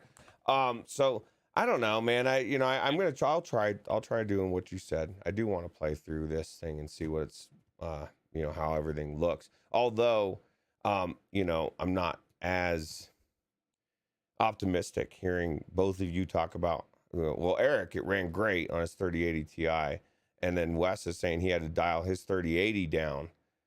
And so when I'm looking at my 2080, because I thought that's the same thing, man. These things are very intensive. Like somebody was saying, I think it was Tech, how smooth RE8 ran. And it ran smooth, but I guarantee if you looked at a monitor, it's not looking like it's running smooth. It's fucking maxing out. It's doing a lot of shit, a lot of reprojection that you can't see because of ASW or whatever program is running it to make everything run smooth. But don't look at a monitor because it'll freak you out. But for optimization, I think this one is not as well. RE7 is not as well optimized as 8 because it didn't run. RE8 ran it ran better for me. It was the better of the two mods, and I figured with because of all the resources and what it looked like, I thought that was going to be the opposite. And this one just did not run as well. It ran great. Don't get me wrong; it was good. But RE8 was like freaking butter, dude. It was so good. I had zero issues. It's interesting that you say that because I didn't play much of RE8 yet. We're about to do that right now, and I'm going to share pretty much my first experience with you, the viewers, right here live tonight. But I did play it for a few minutes just to make sure that it ran well enough for us to do this. And I did notice that not only did it run super smooth, but it is beautiful. That game is friggin' stunning. Now, I think that the RE7, obviously they're all re-engine titles, but I think the framework of RE7 is a little bit different because the framework or the options menus in RE8 are different than RE7, but they're identical to the options menus in RE2 and RE3. So Resident Evil 2, Resident Evil 3, Resident Evil 8 pretty much have identical options. RE7 is on an island by itself. A lot of the same choices, but it looks different. It's kind of put together different. So yeah, there might be some in-engine differences that are causing some of this, some of these issues with RE7. But a couple of things before we move on from RE7. First of all, what Quadzilla was saying is that if you use the WMR OpenXR default, that you can bypass SteamVR and it runs well just natively through WMR, and that's true. I did that before I went live with it yesterday. That's how I played it, and it ran well. But if I'm not in SteamVR, I can't bring my chat into the headset, so that's why I switched over. Right. That's why I switched over to SteamVR. Secondly, oh, here comes my echo back again. Um, Hmm. you know, for what it's worth, all of my issues pretty much came when I was streaming. So when you talk about my, you know, I had some trouble with my 3080. We got to remember that caveat that I wasn't just playing the game; I was streaming it as well, and that is significant. Um, all in all, I mean, I've played this game now numerous times. I've tried it in Vorpex. I've obviously we've played this mod. I've played it on the OG PS4. I've played it on PS4 Pro. I played it on PS5. This by far has been the best experience, and this is my favorite game. I'll probably never play it on PlayStation again. Not the main campaign anyway. I'll always play it on PC from now on, unless there's an updated version for PSVR 2. Of course, if they update it with motion controllers, on the new hardware, then obviously I'll switch back. But I think as far as the PSVR 1 version of this game goes, it's dead to me now, man. To have both hands, to be able to two-hand your weapons, to be able to manually pour the medicine and manually block, it was like a dream come true. And it looked better visually, significantly better visually. Mhm. So yeah, I absolutely love my experience in this game.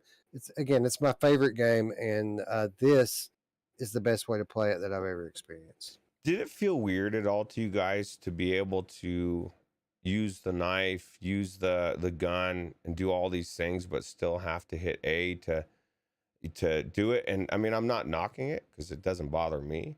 But do you feel like the same people that shit on Hitman will be raving about this, even though you can't in Hitman you could actually pick stuff up, and you only the criticism was you only had one arm, but you could actually use your arm the whole time instead of just for aiming or knife. And I thought it was weird, like with the knife, I was holding my knife, just hitting my button in front of something, and it was like, I guess, stabbing as I was just hitting my button over and over again. Instead, because you have to hit a button and slash to actually slash, right? It's not, you can't just slash, you have to be hitting the button to actually slash, correct? Or am I wrong on that?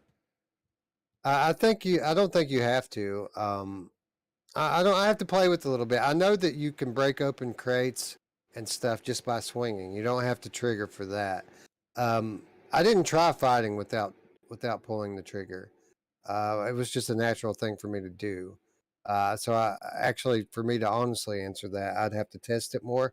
But I know that you can break boxes and crates and stuff open just by swinging without pulling the trigger, because I did test that.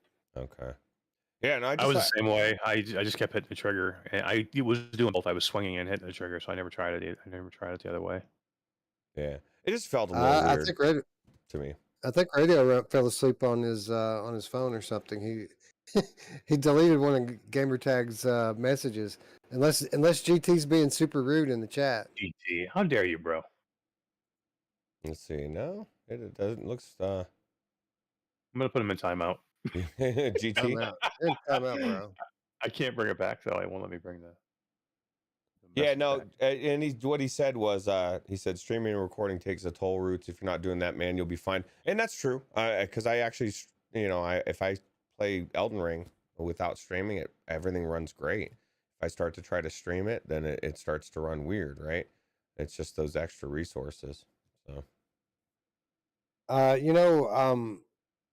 it's funny that you bring up Elden Ring and kind of some of the issues we had in stereoscopic mode, because when I was reading through some of, I don't remember exactly what it was. I was reading through like a message board about troubleshooting with these OpenXR settings, and I read somewhere someone say that you have to disable that OpenXR. Don't run it in OpenXR. Whatever game it was I was reading, I don't remember. It said don't run it in OpenXR, because if you do, it will cause your stereoscopic 3D to converge and you'll see double. oh really? Which is exactly wow. exactly the problem that we had in Elden Ring. So I'm thinking so that disable there's some more OpenXR. Yeah, we should try to disable the OpenXR and see what happens with it. Maybe that'll fix our stereoscopic problem. That would be cool. Yeah. Yeah. Hell yeah. Anyway, I absolutely loved Resident Evil 7. I have not played Resident Evil 8 yet. So what I'm going to do is I'm going to step out now while you guys talk about your experience with RE8, and I'm going to get set up. And then Roots, I'll give you a cue when we're ready to start playing, and we'll let you switch over to the game the game stream. Yep, absolutely. Tech says he should sell his PS5. It's collecting dust. It's hard to turn on. There's so much dust on it. Well, this is my thing. I think you should knee jerk sell it, and then in a few months absolutely. when PSVR 2 drops, or when it does drop and you can't get a 5, then you'll be scrambling looking to get another one. I think it's a good idea, Tech. Very solid idea. Definitely. Here's the thing, guys. What if they launch a PS5 Pro along with that headset? I mean, we've waited now to the point where we're going to be 3 years into the life cycle. They could launch a Pro next year with this headset. It's very possible. Yeah. You going to be pissed? I'll enjoy my PlayStation 5 now until it comes. Yeah, I think you should sell it now just in case, Just in case, right? I still play my PlayStation 5, so I mean, I still always find stuff to play on it, and I still like playing PSVR 1 with my PlayStation 5. So I don't know why you would give it up now at this point. Yeah. I don't want to not have it. You know, I don't want to be without it until what, next year, and so I wouldn't give it up. Play some PSVR 1 Resident Evil 7 Tech. That's what you need to do. Yeah. So, I guess we're supposed to be getting into what our experiences of Resident Evil 8 are, right? So I want to make a bet. Resident Evil, can Wes hear me? No, he doesn't have his headphones on. Good. All right, let's talk about him. Let's talk. Let's talk. What? How come his haircut's so weird? No, I'm kidding. So I'm gonna bet that Resident Evil 7 is Wes's favorite game. Now, I haven't beat Resident Evil 7 all the way through, but I played a significant amount of it. I had a better time in RE8 for hour and a half I played, and I think it's as scary, or maybe even scarier. I think he's going to absolutely flip over RE8. I think it's a better game, Roots, Well, than it's RE7. new. It's new. That's for sure. Yeah. It is amazing. It does. Somebody in the chat said it looks better than Elden Ring. Well, they didn't say that. I took an offense. They said it was the best that they saw. And it looks really good. That was the first thing I was like, oh my God, this thing looks phenomenal. After I switched that one, when I did delete the Open VR DLL or whatever, it did work. Open XR worked great. And so that's why I tried to do it in 7. Didn't work. Wait, I don't even want to spoil it, but wait till he gets to that one point where he has a hand issues. Oh, freak, dude! When they, I don't want to say it. Oh yeah. I was about to. That was crazy. But and, this is Ethan, right? Again. Yeah, this is Ethan from 7. Yeah, and it's his wife too. I mean, I don't want to spoil 7, but at the beginning you see his wife from 7 too. So I was thinking, man, this guy's got bad luck with his hands, bro. Like, you know what I mean? Right. Yeah. How horrible. For sure. Yeah. So experience-wise, what I was saying earlier was this ran better for me. Again, I played this one linked and I played the other one air linked, but I had not one hiccup on this. The only issue I have with this, and it's not an issue for me, but it may be an issue for somebody who's, maybe not 100% have their VR legs. When you go into it's not a cutscene per se, but it's a pre-animation when you go to read something, or if you have to look down into a drawer, it kind of brings you, you lose control of the camera at that point, and the camera starts moving you around. And I could see where somebody who doesn't have their VR legs, that's going to make them sick. What do you think? I think so. Yeah, absolutely. Anytime people don't have control over their camera, especially in a situation where they should, you know what I mean? Like it's going to make them, could make them sick. I didn't notice that though, but I don't know. I don't know how often I was looking. Yeah.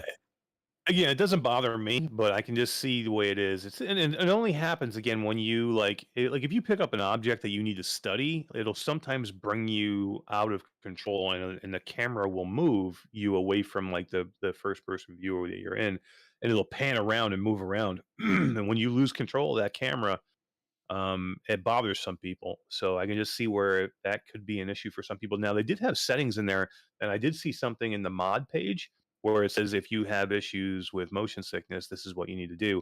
Now I didn't go do them because I don't have issues with motion sickness, so I don't know how helpful they are, but hopefully they do have something to help people because the rest of it was so buttery smooth, man. Great. Yeah. 8 ran great. How about you? Did you have the same issues with 8 that you had with 7? No, it ran great. I mean, it ran great once I switched over to OpenXR or to the Oculus. Saying this just anytime trying to run things through Steam VR through Oculus without it being ran through as a Steam APK, it just runs mods weird, right? And that's why I want the Rift S. I want to plug it in and have it like this is the only way you're going to play it. You know, like I don't know why the Quest 2 has to be so weird with I know. Yeah, dude, don't get me started on that, man. It seems like with every update, it gets more and more janky, doesn't it? Yeah, I just switched over to the camera, by the way. Yeah, I had so- more issues. so, I had more issues downloading Tempest Fall than I did downloading these mods. These mods, by the way, guys, are super easy to do. So if you're a person who gets scared of, oh, I don't know how I'm going to do this mod. It's a pain in the ass. I got to drop and drag files and click things. You didn't even have to unzip the folders. I didn't unzip the folders. It didn't tell me to, so I didn't do it. And you can drag the whole folder, the whole entire file over. Oh, The really? zip file. Yeah. You don't That's need to all I unzip did. it. Nope. I just copied and pasted it. I opened up the Exactly. zip folder and just copied its contents and pasted it in the destination folder, and Yeah. bingo boingo boingo, it was done. Guys, do you think I should replay the intro sequences, or do you think I just pick it up For RE7? I don't know. for I would- RE8? RE8. Yeah, don't play the ending of our. Don't play the because you can go in here and do the thing where it. Yeah, of course not. Of what course not. happened, Of course not. Okay, that's No, what. So what you're I'm talking asking, about should I play like the intro to the game? opening scene with him and his wife. You mean? Yeah, and the baby. No, I would skip it and get into the town. Okay.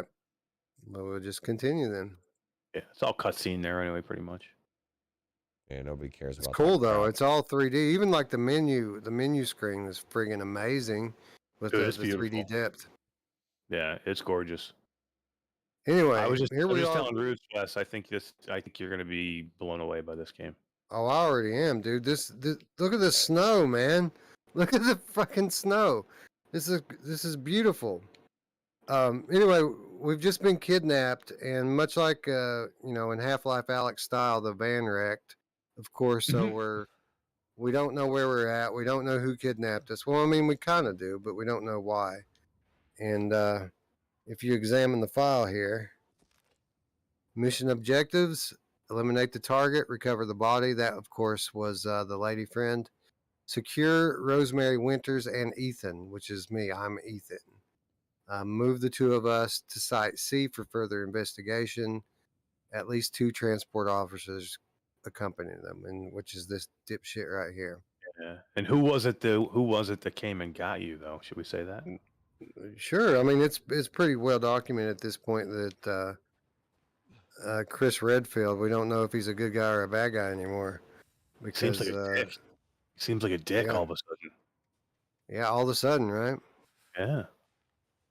Anyway, we're in the wilderness. We don't know where we're at. We have some footprints here that we can kind of follow, which they're probably my own footprints. But we're just going to follow this pass up here and see what we find.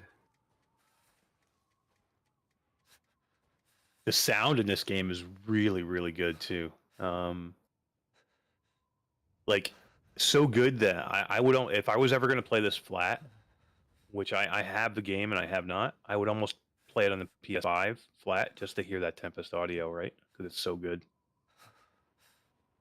Yeah, can you guys getting good game audio? Yeah, what is that? How does the audio sound? I'm not seeing it moving the bar much, but you're not making much noise, so I can turn it up a little bit probably. volume. Yeah, for sure. We can turn it up. Boom.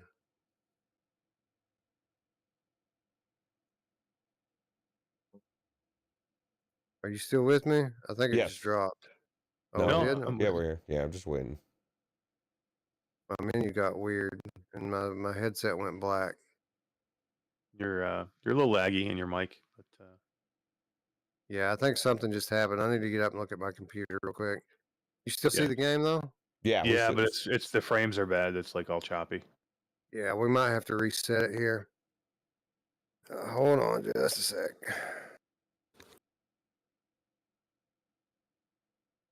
Damn audio. Roots broke the wanting more audio. Give me audio, man. Well, yeah, that Tempest audio is a big thing, right, Roots? I mean, you even have the good headphones for the PlayStation 5 to get that Tempest audio out of it. Yeah, yeah, it's definitely You use it, though, it's when you're playing your PlayStation 5, do you use the?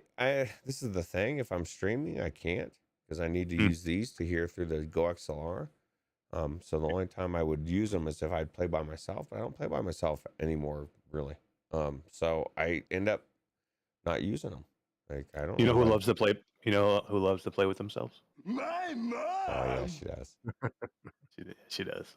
Guys, I'm still getting black in my headset here, so I'm just going to reset it. Hopefully, it don't dick it up too bad, but it will kill the stream for a minute, Okay. like my game stream, and I'll just restart it when I get Okay. everything rebooted. Perry has TK says time to rewatch Babygate. No Babygate in the beginning. We gotta skip that part. Yeah, it was kind of boring story. I mean, it was okay. It was good to. I mean, it was good to know, but It was cool. You got a little back. You're getting a little backstory of what happened in the last 3 years, a little bit, I guess, and you get to move around their apartment a little bit. But yeah, I mean, you're not doing anything. You're not collecting anything yet. You know what I mean? It's basically just a way to get to the next part of the story, or for them to give you a little backstory. That's pretty much it. So this is really starts to where it starts to get interesting. And when Wes is walking around this dark forest and there's like shit moving around you and you can't see, it's like pretty heavy foliage, and you hear shit like moving around, there's shit out there, and you like see little flashes of movement, right, Roots? And something's there, but you can't catch a good glimpse of it. It gets a little freaky. yeah, you see some. I noticed somebody was getting drug. Body was getting drug or something. Yeah. And I was Yeah. like, did I just know? And then you go look around the corner and there's nothing there. You're like, what the hell? Yeah. Yeah, wait till he like gets into that town. Shit starts going down, dude. Go back to the scene. Hey, there you are. You're in Wes's spot though. At least you're on the screen though. Yeah. Musical chairs, right? Yeah. I'll be West for a minute. Wow, Let me how'd you get so cool all of a sudden, Eric? Hold on, let me start singing something.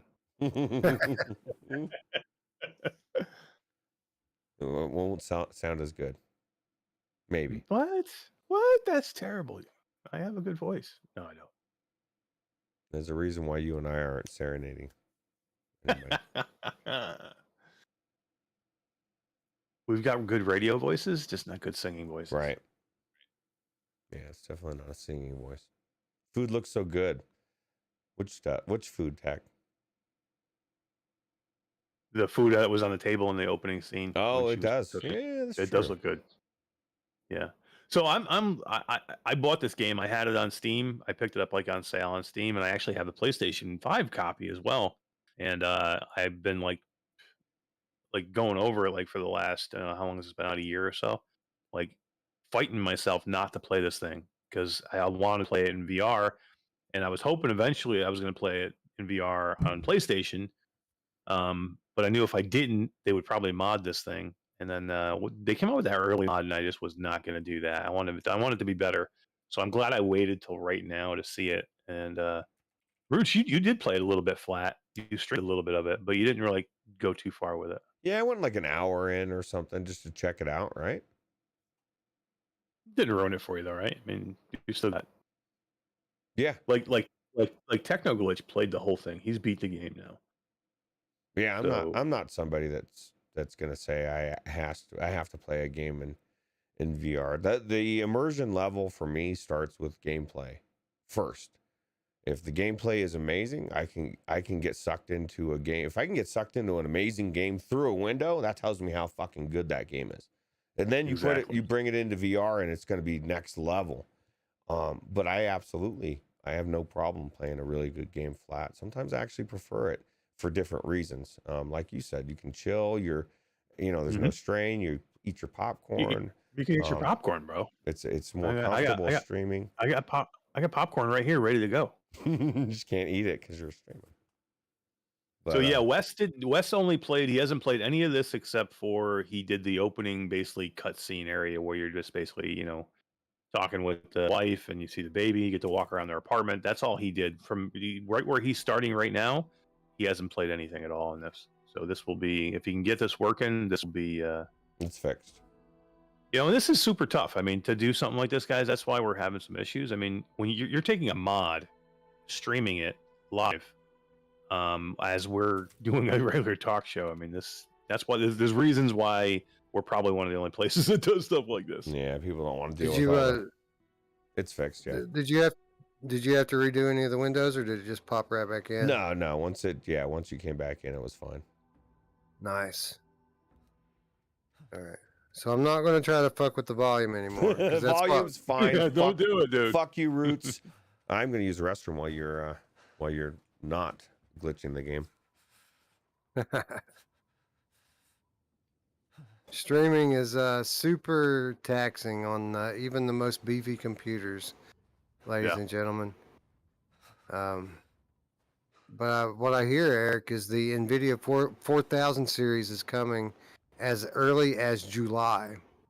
Yeah, I mean, there was a reason why these cars dropped like $500-$600 in price in like a month, or not even a month, like in like a couple of days. Yeah. But we'll see. We'll see how hard they are to get rid of, and then all of a sudden these cards, these 3000 series, will go right back up. Once you can't get the 4000, everybody's gonna want 3000. It says donut inner. I love donuts. Let's go in. Yeah. All right, be careful. This is just barbed wire there. I live in Kentucky. I know all about barbed wire fences, man. Barbed wire, chicken wire. Literally have a barbed wire fence on portions of my property. Nice. We have it in New York, but we use it for different things in New York. Yeah, wrap baseball bats with it. Exactly. Well, here's something else that's not strange to Kentucky: bloody wheelbarrows. Yeah. Although ours don't have like feathers all around them. Where do I go?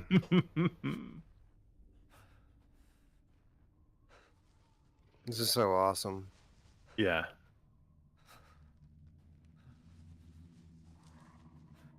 Oh man, you can hear that shit, right? Oh yeah. Yeah, man.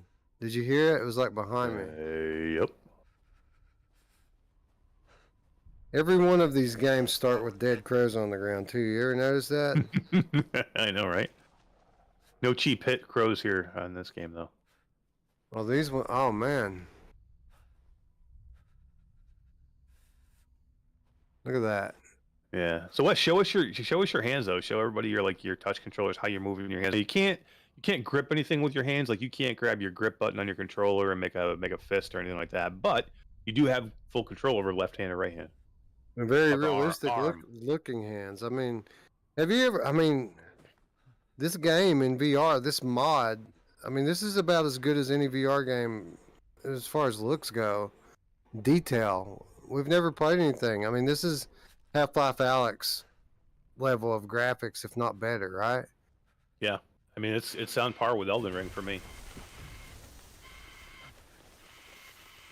It's even better a little bit, at least from our perspective with the 3D stereoscopic. With the 3D.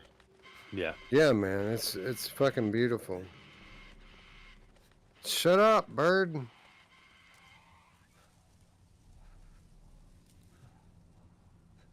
I mean, that opening scene where you're in the house, I mean, it looks like almost real, doesn't it? It does.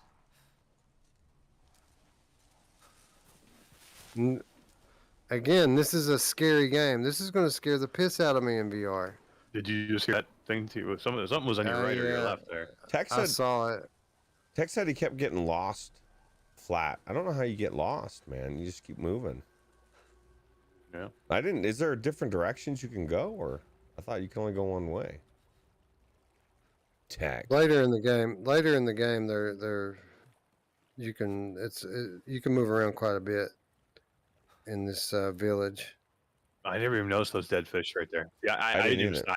We'll get over the bridge. Let's stop. Look at the dead fish. I just kept moving, dude. I was like, I fuck. never saw Yeah, him. I just assumed things were chasing me. Skiva in the house. What's up, Skiva? What's up, Steve? Hey, what's up, man? How you doing, brother?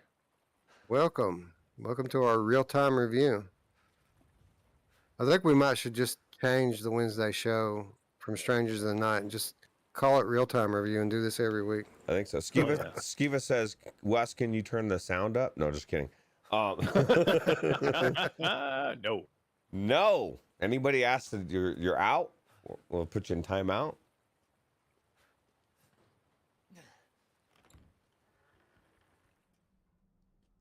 Ethan. And I guess we should just say that, anybody watching this, it's just like anything else with VR.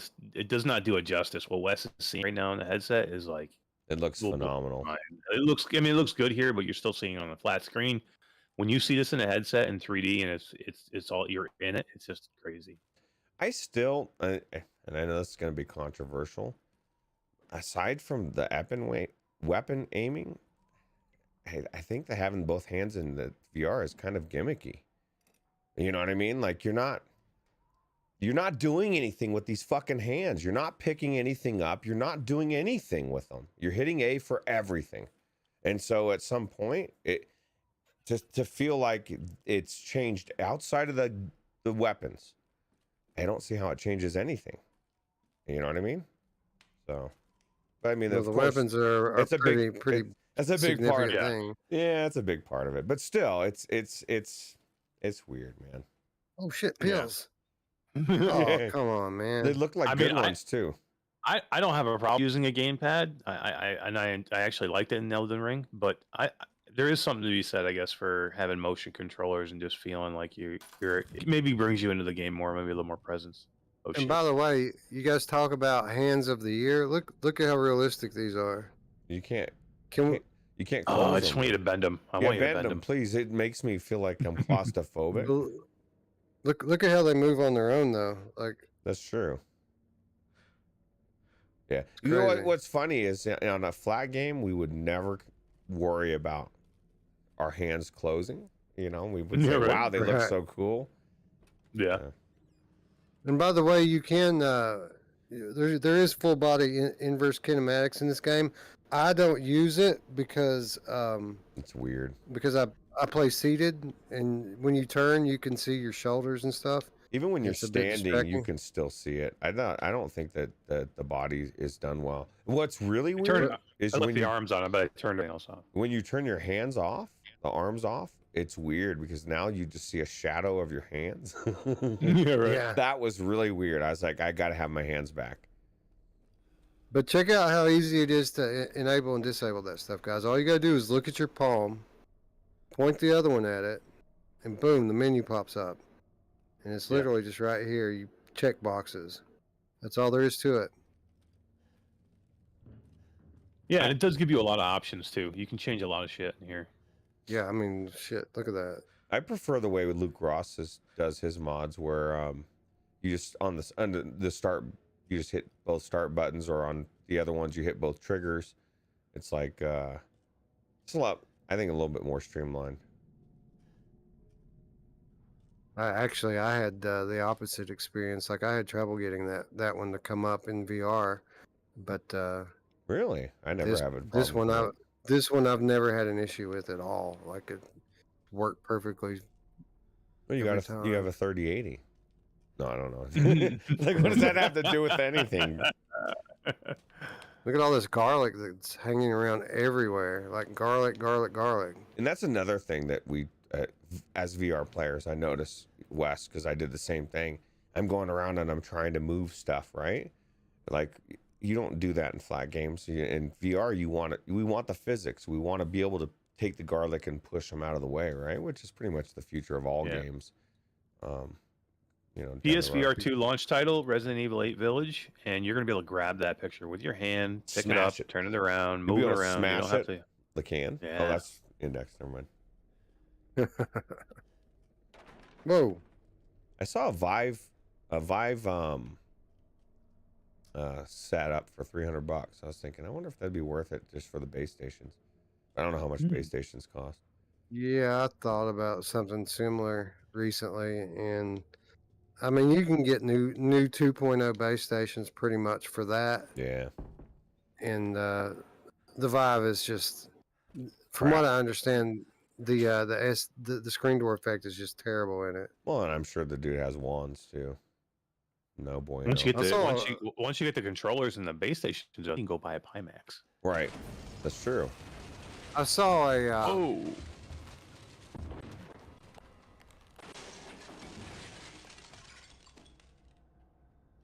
Yeah. I See saw what? a Vive Pro on Facebook yesterday for like $450 or something like that, bro. which is just crazy to think about because of what it was not that long ago, you know. Yeah. Yeah. What you didn't know is it has a big scratch on it. Worth $450 all day. Right. They're popular. Almost 1% of Steam users use them. Who the Almost hell's 1%. doing this? Base stations alone on Steam are about 140 pounds. Paradise Decay says. Yeah. Blood. What happened to you?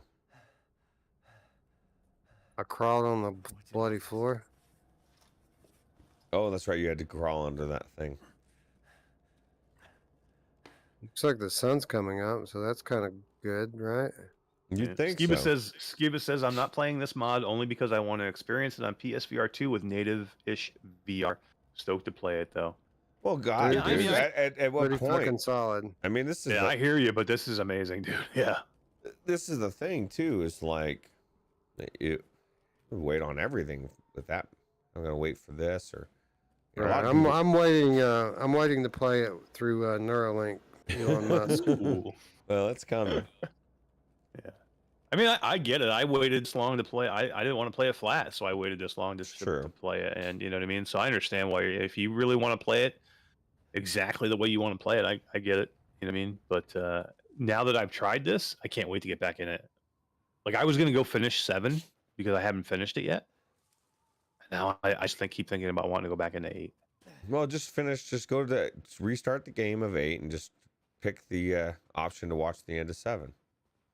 I could. I Problem almost solved. did it. I almost did it, Roots, and I'm like, I can't spoil it. And I had to stop and go out of the game and restart it. I didn't do that. I didn't almost do it, but I don't know that I would. I don't know. I guess I assume someday I'll beat it, but Yeah. Where the hell? Dude, look at that. Just look at that I view love right. I love this so much already. It hasn't even started. It's so beautiful. Look at the castle, man. Fuck yeah. We're gonna explore every room of that fucking thing. That's like, I'm sure that's 10 hours from now at least. At least. You know who I feel bad for? Is Radio Runt, because you're never going back to Fallout. You're probably right. Not that I don't want to, but man, who has time for that? I know, Right.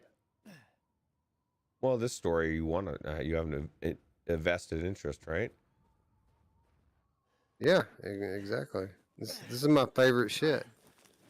It probably won't take me very long to play through this, though. Honestly, like Took Tech within- 16 hours. right. So that's 4 streams for me.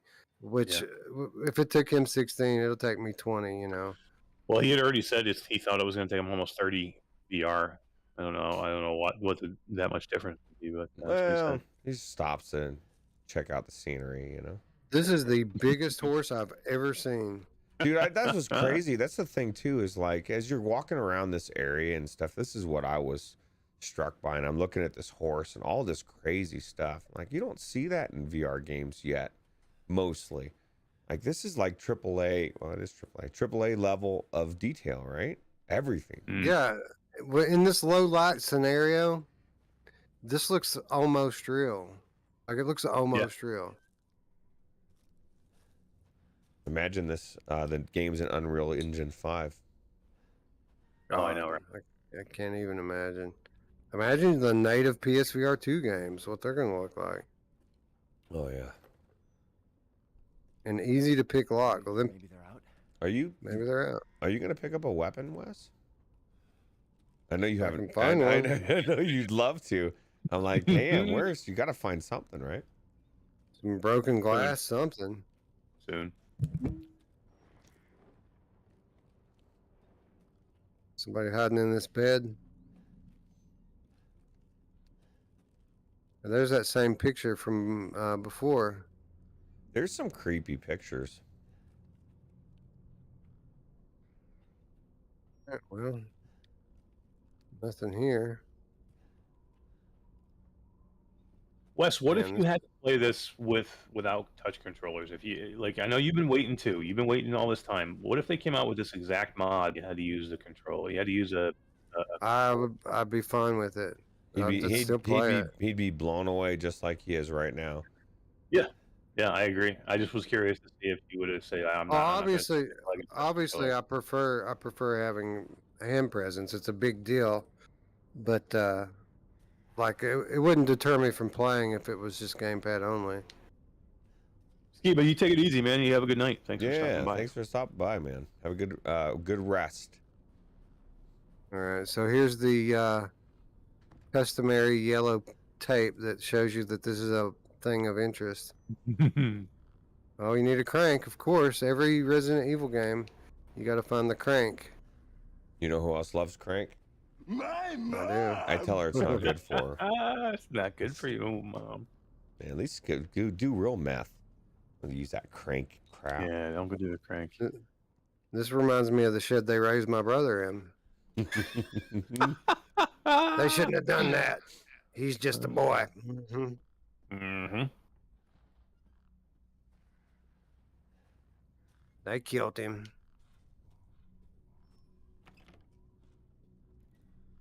Well, that's where I came from.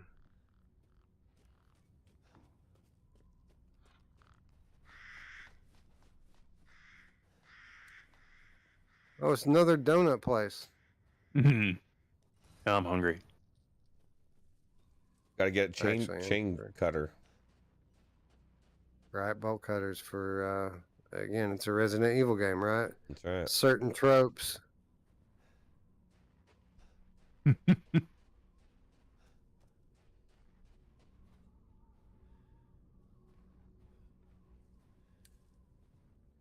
Where do I go, George? Man, why I hit this place? This is like, never mind. That was a Oh. horribly insensitive joke I was about to make.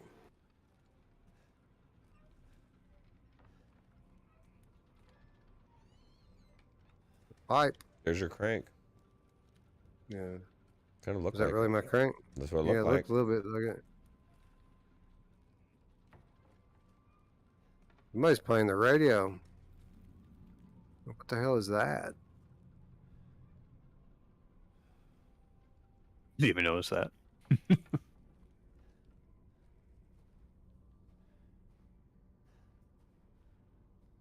It's like I'm starting to hear shit in the distance. Like chanting or something. Mm-hmm. Let me in, bro. I gotta go. Yeah, you don't want to go in there. No. It's not about what you want to do, man. It's about That's what right. you gotta do. That's right. Somebody died in there. That's right. Like not literally died, but they blew it up. Kind of died. They blew it up.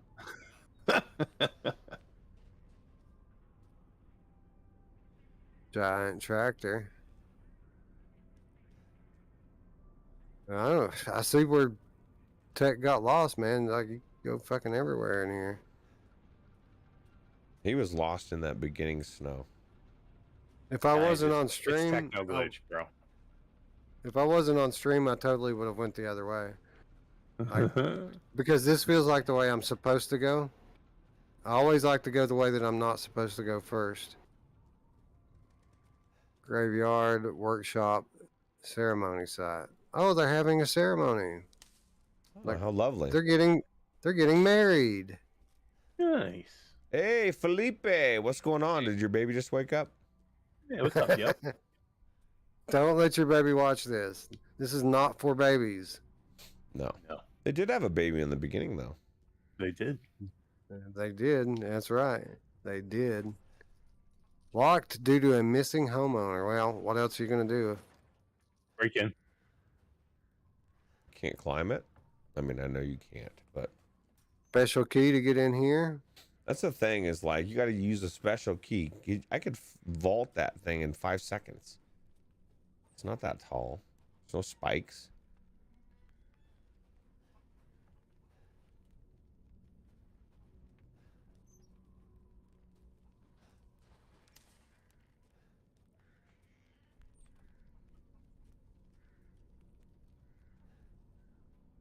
It's dark.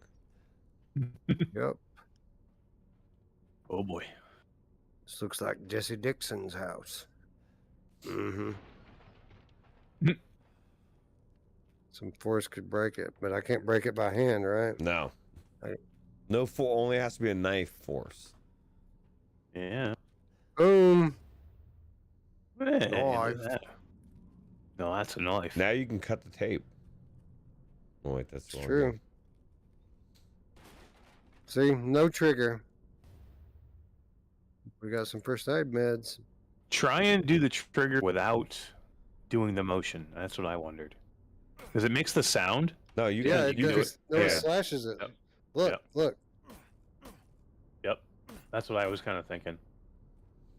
So you don't have to physically do the movement if you don't want to. That could be helpful in tough When it boss gets fights. crazy. Yeah.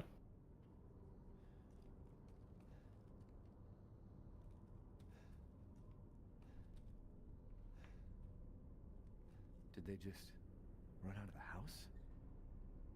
Ooh, soup. Take a taste. Who doesn't love chicken soup? That looks like good chicken noodle soup. It's warm. Would you take it? Would you taste it? At least to see if it was. Hell yeah. I mean, I mean, this look, you don't want to looks really. like it's, you know, You don't want to wholesome. offend anybody. Yeah. Don't open the curtain. No, I'm just kidding. It's making sure that this isn't what the green herb looks like in this game. I imagine it looks pretty real. You know who else likes the green herb? I do. Mom! No, no! Oh shit! Friendly. Who are you? Who sent you? How did he shoot and not get you? Accident down the road. Looks like he shot you right in the face. What's going on? Look at that dude's face. How good it looks, man. Oh no. They're coming. Who is? What the hell was that? My mom. A gun? No, please tell me you have a gun. No, why would I? You hear that? That's why you should have a gun. Take it! Take it!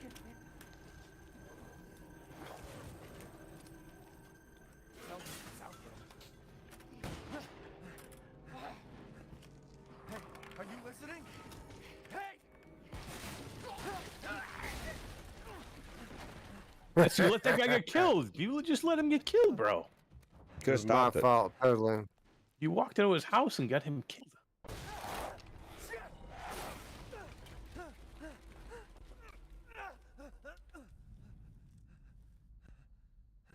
I'm gonna wake up in the cave, right?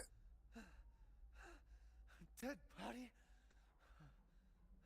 Body. Dude, how many dead bodies have you seen in your life? All right. A dead body? No. Bodies. Bro. So just to make sure, we got to trigger and stick, right? Yep. Trigger and stick. It took me forever to figure this out on the stream last night. I died 3 times because I couldn't figure out how to select my weapon. I couldn't figure out how to use my meds quick instead of going in the menu. That's the only thing I never figured out. Because it's telling you the left bumper. I think you need to use your meds quick. I don't know how to do it quickly. You grab over your shoulder and you feel it. That's so cool because you feel the haptics when you get it in the Yeah. right spot. Yep. I mean, it's really well done. Trying to examine this thing, but it's being a little bit weird.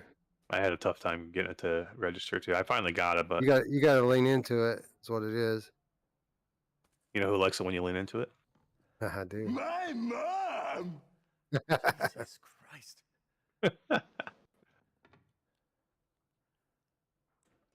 What the hell is wrong with this place? There's dead bodies everywhere. That's what's wrong with it. You gotta And imagine that how dude- bad the smell is down there. And this guy's a terrible dresser. Oh, look at that thing over there. Oh my God. Oh fuck! That is fucking nuts.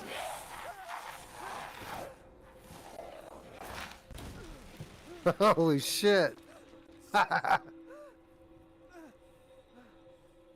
Holy shit, dude! Give me my gun. Give me my gun.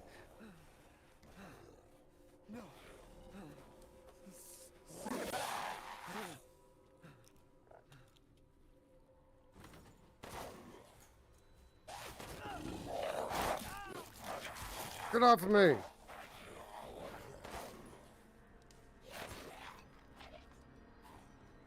It's just making him mad. Yeah.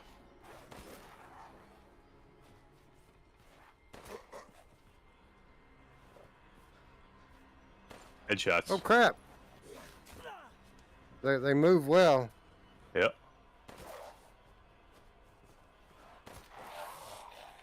Oh God. Oh, there was another one in there too. I was looking at the other one when that one attacked me. Just go outside real quick, Wes, so where it's light, and just look at your hand. Did you see how much cooler the chem fluid looks in this game than in Oh, the I old know, ones? right? Yeah. Look at the herb. Looks like an actual The herb. The herb. So we can combine that now. And look, it's got a RE4 style inventory. All right, where did my chem fluid go? Did it just automatically? No, there's no No, way. you got to move your menu. There you go. Okay, yeah, okay. So, okay, yeah, dude, it's Yep. you can make one. That's cool. Boom. I'm a crafter. I'm a crafter, you guys. All right, and so to heal, all you gotta do is reach your hand over your shoulder, which I assume that I need to heal that. Oh, your controller vibrates. Press the Eric, grip I had button. to go in the light and go look at your hand. You're breaking it Yeah. up. What's that? Go outside first before you heal. Go outside and just look at your hand. Okay. All right, all right. I Outside got where you. it's more light. Make sure I'm loaded here. Right here. Just take a quick look at the fucking bones sticking out of Look at your the one bite finger. mark, like the Yeah. teeth marks in it. I mean, look at your index finger, man. It's like just a bone sticking out of the tip. Or not your index finger, but your ring finger. I mean, That like is the whole nuts. tip That's is your gone. left There's just a hand. bone. That's your ring finger, bro. Yeah. As someone who has literally cut their digits off, this is very realistic. Yeah. I would say he's screwed. He might not ever play the piano again. It's tough, man. Buttons are hard sometimes. Can't shoot the bullet. Then you gotta use something for it, right? You have bolt cutters for sure. I think D just threw up. What? Yeah, what's up, D? Did D wake up? She may have just peed herself a little bit during that sequence. All right, so we need to find some amdammo. Because I'm not trying to fight one of those things with a knife. You can forget that shit. I don't. Is there ammo? Like it didn't seem like it. It seemed like it was I think- unlimited to me, but Yeah, Oh, there there's was. ammo. I found one box. Did you? Okay. In this area, that was it. I don't remember where the hell it was, but Not here. it wasn't in this area. I think it was when we moved on. When you moved on.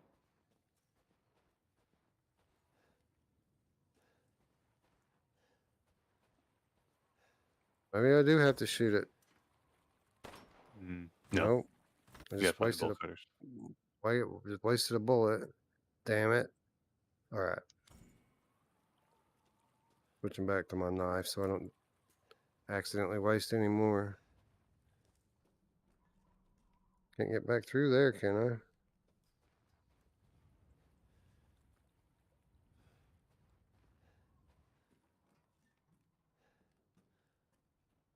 There we are. Well, that was sinister sounding. It must be the most evil bolt cutters of all time. Resident Evil, baby. Dun, dun, dun. It will cut your most holy metal. All right, I got it, man. Let me cut it.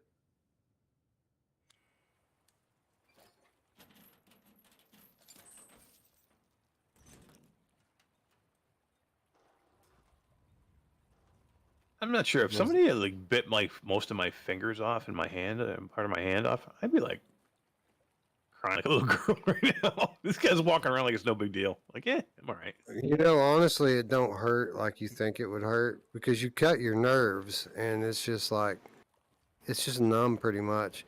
It don't hurt till like the next day. At least you No, he stop should be. and wash it out. He should, yeah, for sure. Oh, yeah, you never healed, did you? Did you end up healing? I don't remember. Oh, No. you did. No, I didn't. No, you better heal. Yeah. Is there a way for me to see what my health is in here? I'm sure there is, right? Right there, and see that right There it there, is. the There you top go. bar. It's still green. Yeah, you're not bad actually. This part is the intro after the first intro before the game even starts. Tech says. Yeah, kind of. Nice. That's what I love about these games. Most of all, is that they just go and go and go and go. Well, this is Like why you think that. this is why we expect so much from games, and why the cost, you know, for $60 or $70, how much are you getting from a game like this, or Elden Ring, or whatever? Shitload of. I mean, these games, they always trick me at least twice into thinking that I'm about to beat it, only to go in to a whole new section. Yep.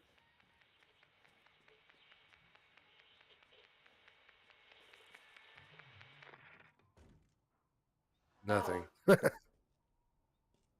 What? It's Ammo. the nothing.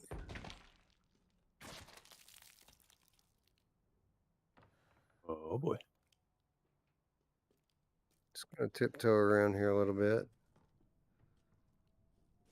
Maybe we'll crouch and walk slowly.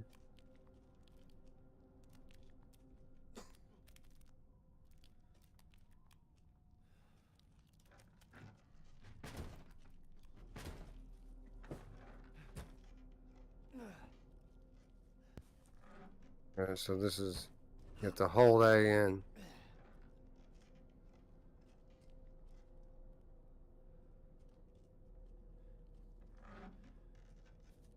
Damn it, Mash! I wanted to see what adult dating site that was. I thought about it for a second. You're like, oh, I'm married. Well, not me, you. Yeah. What was that? I didn't even see. There's some more I think, ammo. I think it was more medicine. Something out there, Wes. You think? Yeah, it's Yeah. scary. Oh, there's something up there.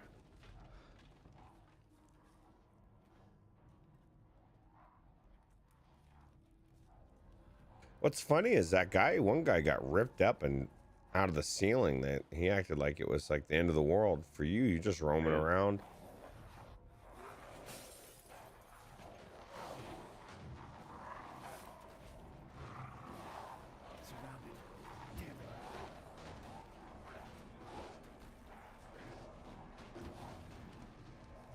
You might want to go downstairs, Wes. Texas, You don't think? die.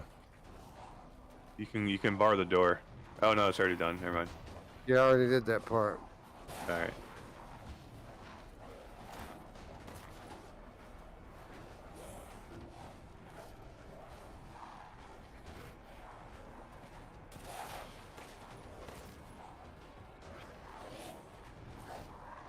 Now, will this mod work on the PSVR? No, I'm just kidding. How cool would that? That'd be cool, right? You might want to turn around, Wes. Run where, bro? Oh, just to turn around.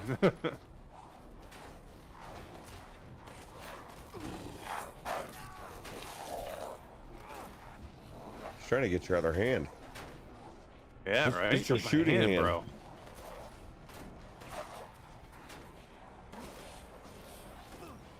Crap. No.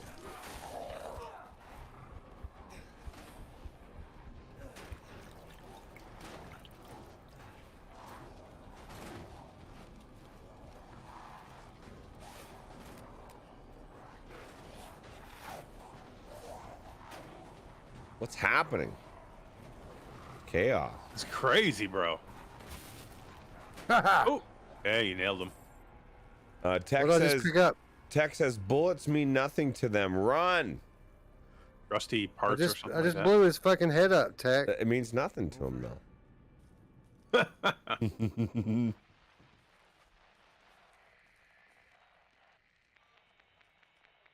Hello. If there are any survivors out there, come to Louisa's house near the field. Yeah, come to my house. Where are you at, lady? All right. She's Sounds near like their my field mom. roots. Come on. Excuse me. I don't have my mute button over here.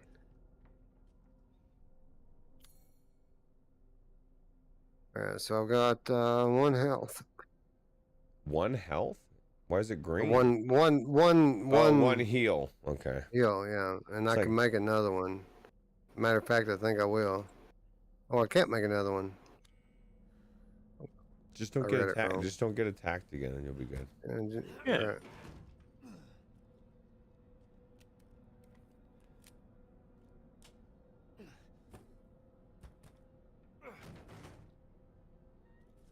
I think I would open it with my good hand. Probably, Yeah, but right. you would think you'd do something about it because it's really not sanitary to just leave it. I mean, you got these creatures drooling on it, and it's not good. It's not sanitary. Hey, Onikazi, have a good night, man. Where Take it did easy, man. Where did Louise say that she lives at? Near the field. At her house. Yeah, that's it. Meet me at my house. Come to my house. Come to my window. I unlocked it. Guess I have a way I can run now. Awesome. I'll be home soon. I'll be home. I'll be home. I'm coming home. Oh, shit. Leave me alone, dude. I just want that box, okay? I only want it so I can kill you with it.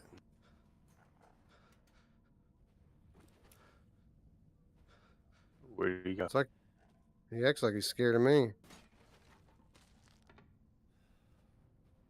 He is scared. Somebody's home here. Can you say you gotta find a freaking typewriter to save? I bet, don't you? Yes. Yeah, I know. Something. Because villages are full of typewriters. They're everywhere. Not exactly a typewriter, but something close. Well, what's crazy is like every time I've ever gone on an adventure, I grab my bolt cutters first thing. Because if you live in this world, that'd be the first thing you grab because you know you're going to use them, like right off the Exactly. bat. Oh, mama. Give it to me. Ooh. You gonna need it. No, it's safe. Well, maybe a little bit.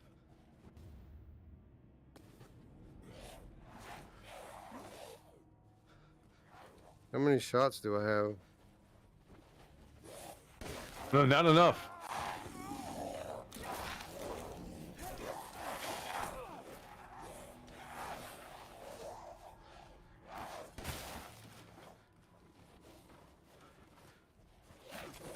Oh crap! No! Oh, Wes. I gotta get the fuck out of here. Yank!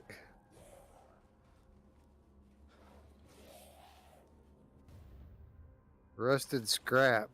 That's Do weird. you craft things in this game? Not enough. Run, Tech says. There's no end to He's them. shocked you're still alive. This is Wes we're talking about, Tech. This is Wes's world.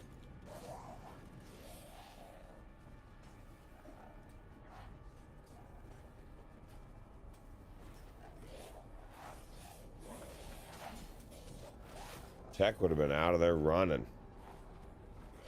It takes a little bitch. Oh, Ah! shit. Oh, Wes. No. Ooh, what'd you do? Start the village on fire? Shotgun shells.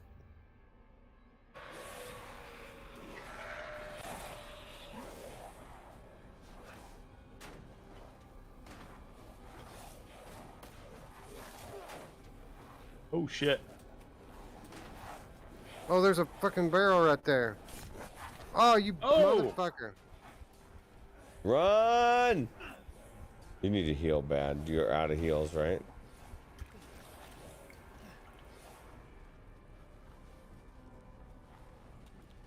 Tech would have been dead a long time ago. Oh, nice flare.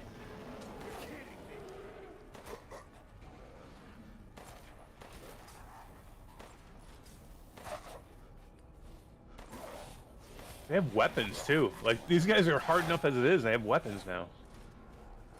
Can't go that way. Shit. Did you set the village on fire? Wait, master. Oh, fuck. Whoa! Watch out for that guy. He's big. Glad I unlocked this door. Looks reminds me of Back for Blood. Shit. Took a hit. These enemies are just like the enemies in Resident Evil 4. Where do I go? Where do I go? Where do I go? You know the Where do I ones go? you can run around in circles and won't Yeah, right. barely attack you. Shit. Get out of there, Wes. Don't get cornered. He needs health. I don't know where to go, man. You got to go to the field where Louise's Yeah. house is. Oh, dude. There you go, right there. Oh my God, he dude's right on you, dude. He's pissed too. What did you do, Wes? I think you Can't go that way. insulted his wife. Did you say something about his mom? Yes.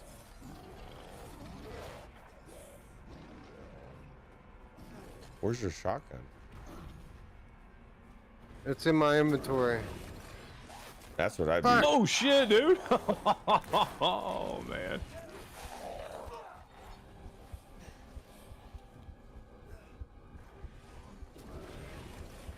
Oh, get out of there, Kneel Wes. down, bitch. Oh, you got a dude right there.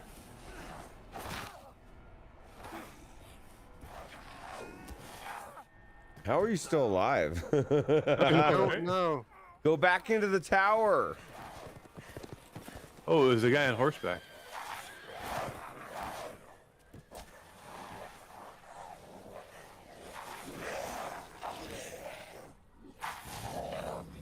I was gonna say something's about to distract him. Or stop. Hagrid. Oh boy.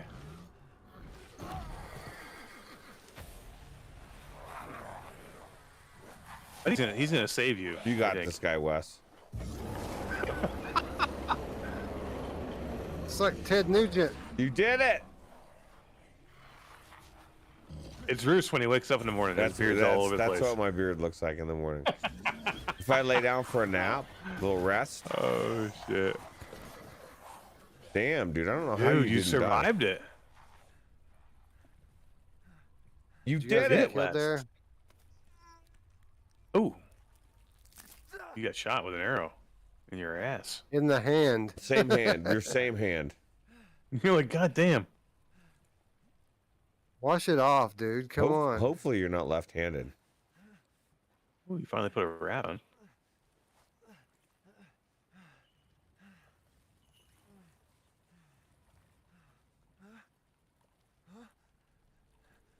Huh?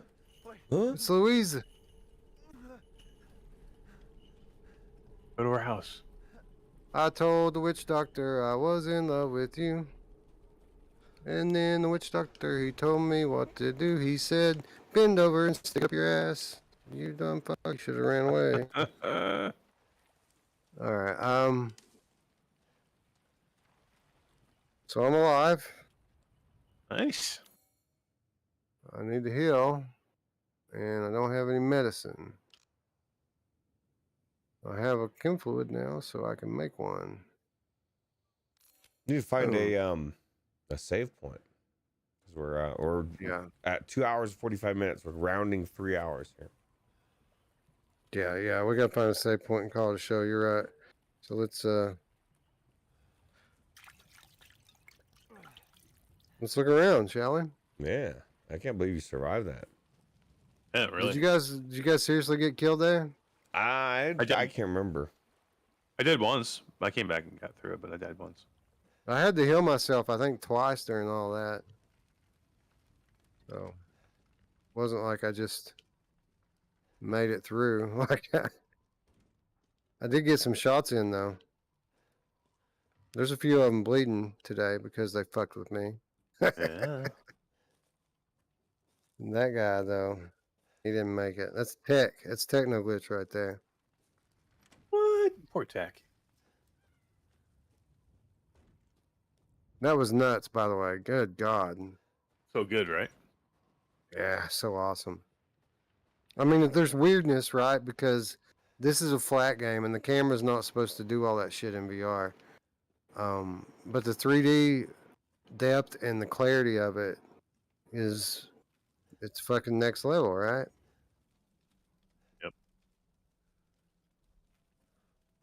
Herb.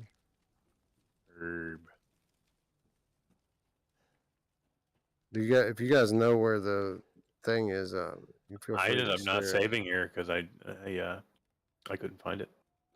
Tech says, you know who else likes to beat down? My mom! And, hey, Tech, where's the save point? You know this game. It's a tape recorder though, Wes. It's not a typewriter. It's like an old okay. tape recorder. Yeah, okay, so that's totally different. That I makes just don't sense. remember. No, I just don't remember. I don't want to run around looking for a typewriter. He just like runs right by the tape recorder. He's like, yeah, it's just Yeah, he's like, Nah. well, I'm not going to touch it, bro. Everything's It's not a typewriter. everything's marked in the game that you can interact with anyway, so it's full of flour. Why do they keep telling me that? Oh, it's full of flour. Well, you need flour. why do you need to interact To with the make bread. flour? Well, you got to make bread. So I guess you can craft in this game then, huh? I keep picking up scrap metal. Or something. Ooh, great. Maybe there's a tape recorder in there. Maybe. That would be cool. I Yeah. ran all over this fucking place trying to escape these assholes. Yeah, where is it, bro? Oh yeah, I heard sleigh bells. It's Santa Claus. Maybe it's up there. I ran in here. I remember this place. I thought I was going to die in here. Yeah. I thought you were going to die in there. It's weird that it lets you climb it. They should just let you go straight up at like RE4. Yeah, right. Or you could do like Warhammer Tempest Fall and stick your hand in a bubble Oh, I know, right? magically at the top. So why am I up here? I did that I mean, by it's a cool accident. view. Yeah, it's awesome looking, dude. What's over there? I wonder. See the yellow tape on it? Yeah, Red Tower. There's something there. Really I guess dark. we probably should. Tech says really dark on the to see the gameplay on his end. It's dark. It's not really. Shouldn't be. Well, I'm not watching the stream though. I'm watching the. I'm watching progress. on I'm watching on YouTube, and I don't think it's that dark. I mean, might be you tech. I mean, it's Tech. dark out, so it's not going to be like super bright. Well, he's Super trying to. bright. He's just got an excuse why he doesn't know where the tape recorder is. Shout out Super Bright, by the way. Yeah, that's what it is. He's like, he's trying to stall for time because he's trying to figure out where he doesn't remember. He didn't even play this game, bro. What was that, Wes? I have no fucking idea. Looked like Let's a see. gun. Oh, I thought it was another gun. Yeah, it did look like another gun. Rusted scrap plus gunpowder equals ammo, I guess. Hmm. Is that it? I thought you had to have chem fluid to make ammo. Apparently not. Nice. Oh, here we go. Are you Louise? And in death, we give glory. I know. Hello? You shouldn't be out here. It's not safe. She's got a skull She's got on a skulls. stick, Hey, dude. can you hear me? It's you, the child's father. Child? Hey, wait. Do you mean Rose? Is she here? Rose! Yes. She is in great danger. Since Mother Miranda brought her to the village, we have fallen into darkness. What are you talking about? The monsters? Uh-oh. The castle bell heralds danger. Like, where's They're the coming. tape recorder? No. Wait. Where's Rose? Who's Mother Miranda? The bell tolls for us all. They're Yeah. coming again. Oh boy, coming again, Wes. Rose is here? Look for Rose. There better. I bet you there's a tape recorder right around here somewhere. You know why? Because it's time for one.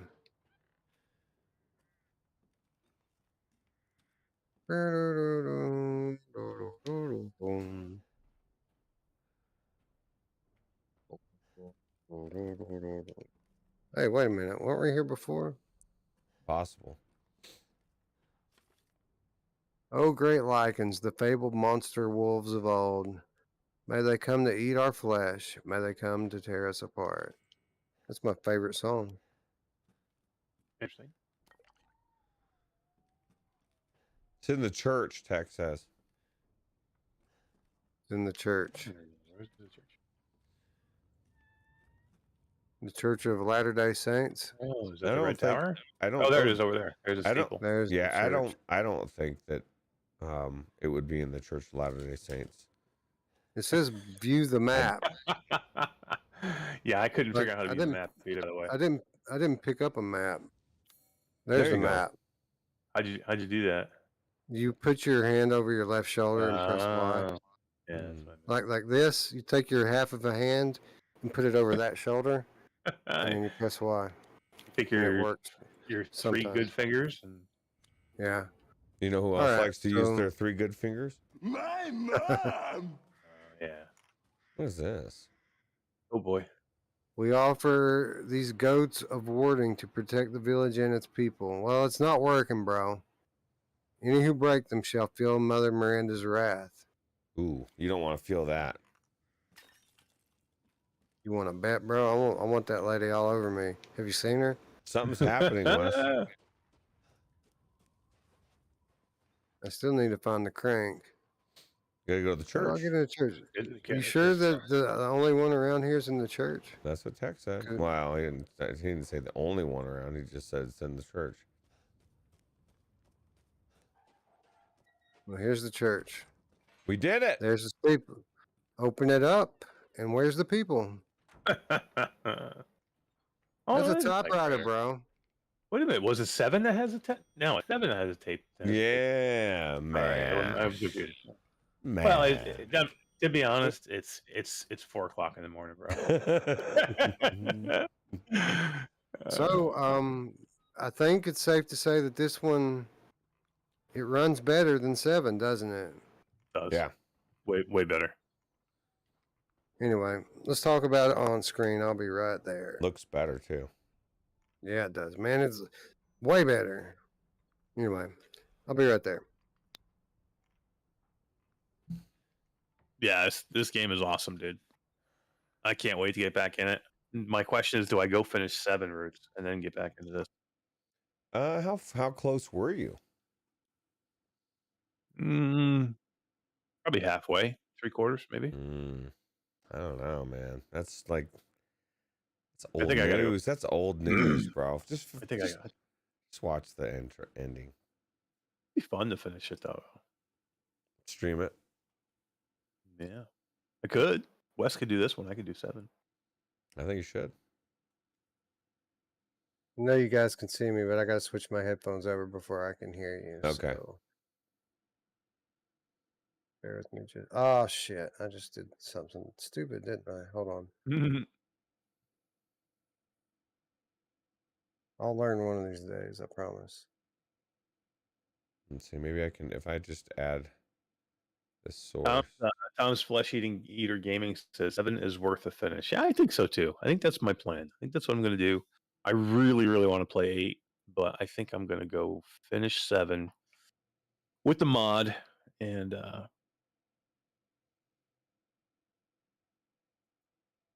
yeah, it's going to be my next game. I want to beat 7. No, you don't. You want to be Maybe I'll do 8. it tonight. I'll do it tonight after the show. Just Yeah, hammer who it. needs sleep, dude? You don't need sleep, bro. Sleep is lame. Sleep. Of course they did. Of course. Godzilla says 4 a.m. here too was worth staying up through good times. Hell yeah, man. Hell yeah. There's nothing better than Strangers in the Night, especially when we're doing Oh, real-time review. Oh, there it goes. Now I can hear you. These headphones are weird, man. Like they have two modes that Windows recognizes. One of them is a headset mode and the other is headphones mode. When it goes into headset mode, it sounds like it doesn't sound as good. It sounds like you're talking on a phone. I fixed When the camera so you don't have to worry about anything. Well, I started the stream back up. I figured it would just automatically fix that for you. No, I would have had to. I didn't know. I would have had. You can close it. I would have had to reopen. You say close it? Yeah, you can close it. All right. Because I'm not. Simplex stopping in and says hi all. What's going on, Simplex? How you doing, man? What's up, Simplex? Good morning, Simplex. All right. Anyway, how awesome was that shit, man? Yeah, it was really good. Come on.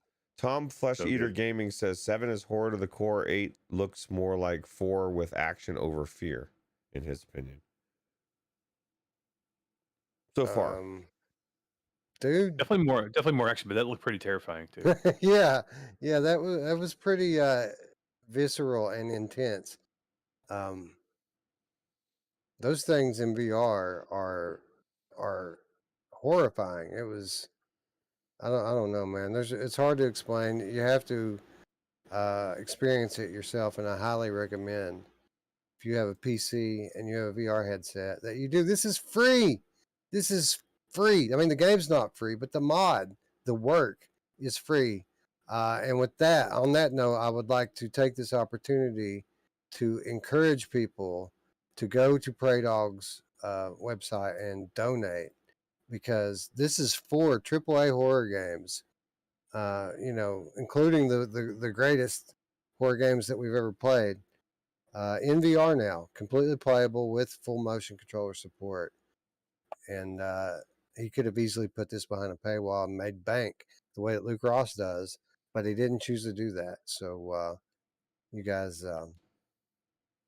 support him. Give him throw him a few bucks. what's next? And he so could have done it too, because he's already proven it right now. You know what I mean? It's not like he needed these to prove that he knows what he's doing.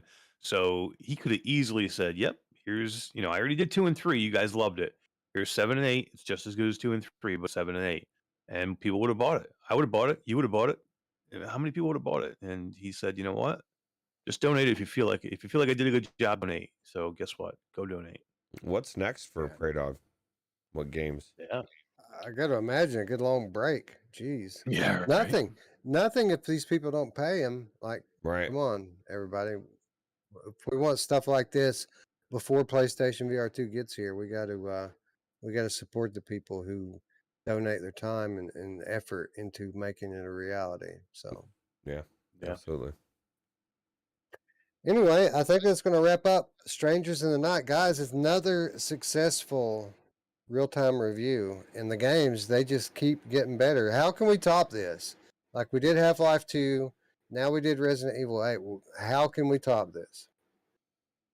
Leave us a comment down below. Let us know how we can top this, and we'll do our best to try it next time we do real-time review. Cyberpunk. Ooh, be good. That's true. That is true. I've been meaning to get into that one, but something tells me I'm going to be stuck on these two for a little bit. For a little bit. Just a little bit. Yeah. Yeah. A little bit. Anyway, I think it's going to wrap up our episode. If you liked the video, if you liked it, give it a thumbs up. If you're new to the channel, subscribe, and don't forget to ring the bell so that you can be notified next time we do a real-time review. Of course, if you'd like to do a little something more, you can do so by supporting us on Patreon.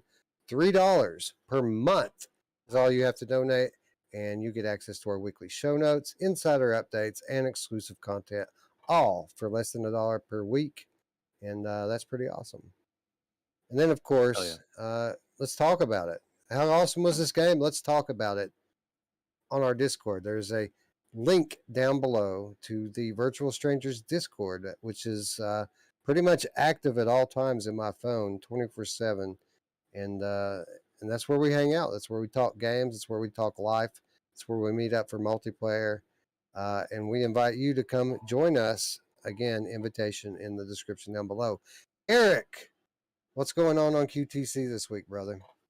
Dude, we are celebrating SideQuest's 3rd birthday, and we're going to have Orla Harris and Tatiana Disco VR on tomorrow night.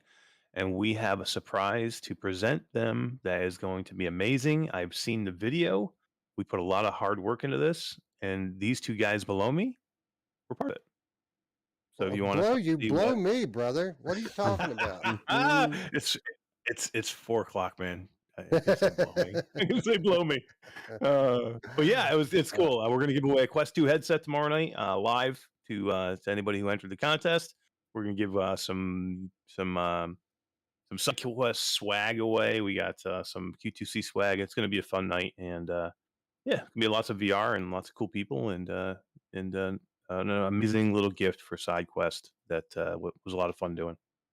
9 p.m. Eastern Standard Time, Q2C VR Gamer. There's a link for that down there as well. Just scroll down.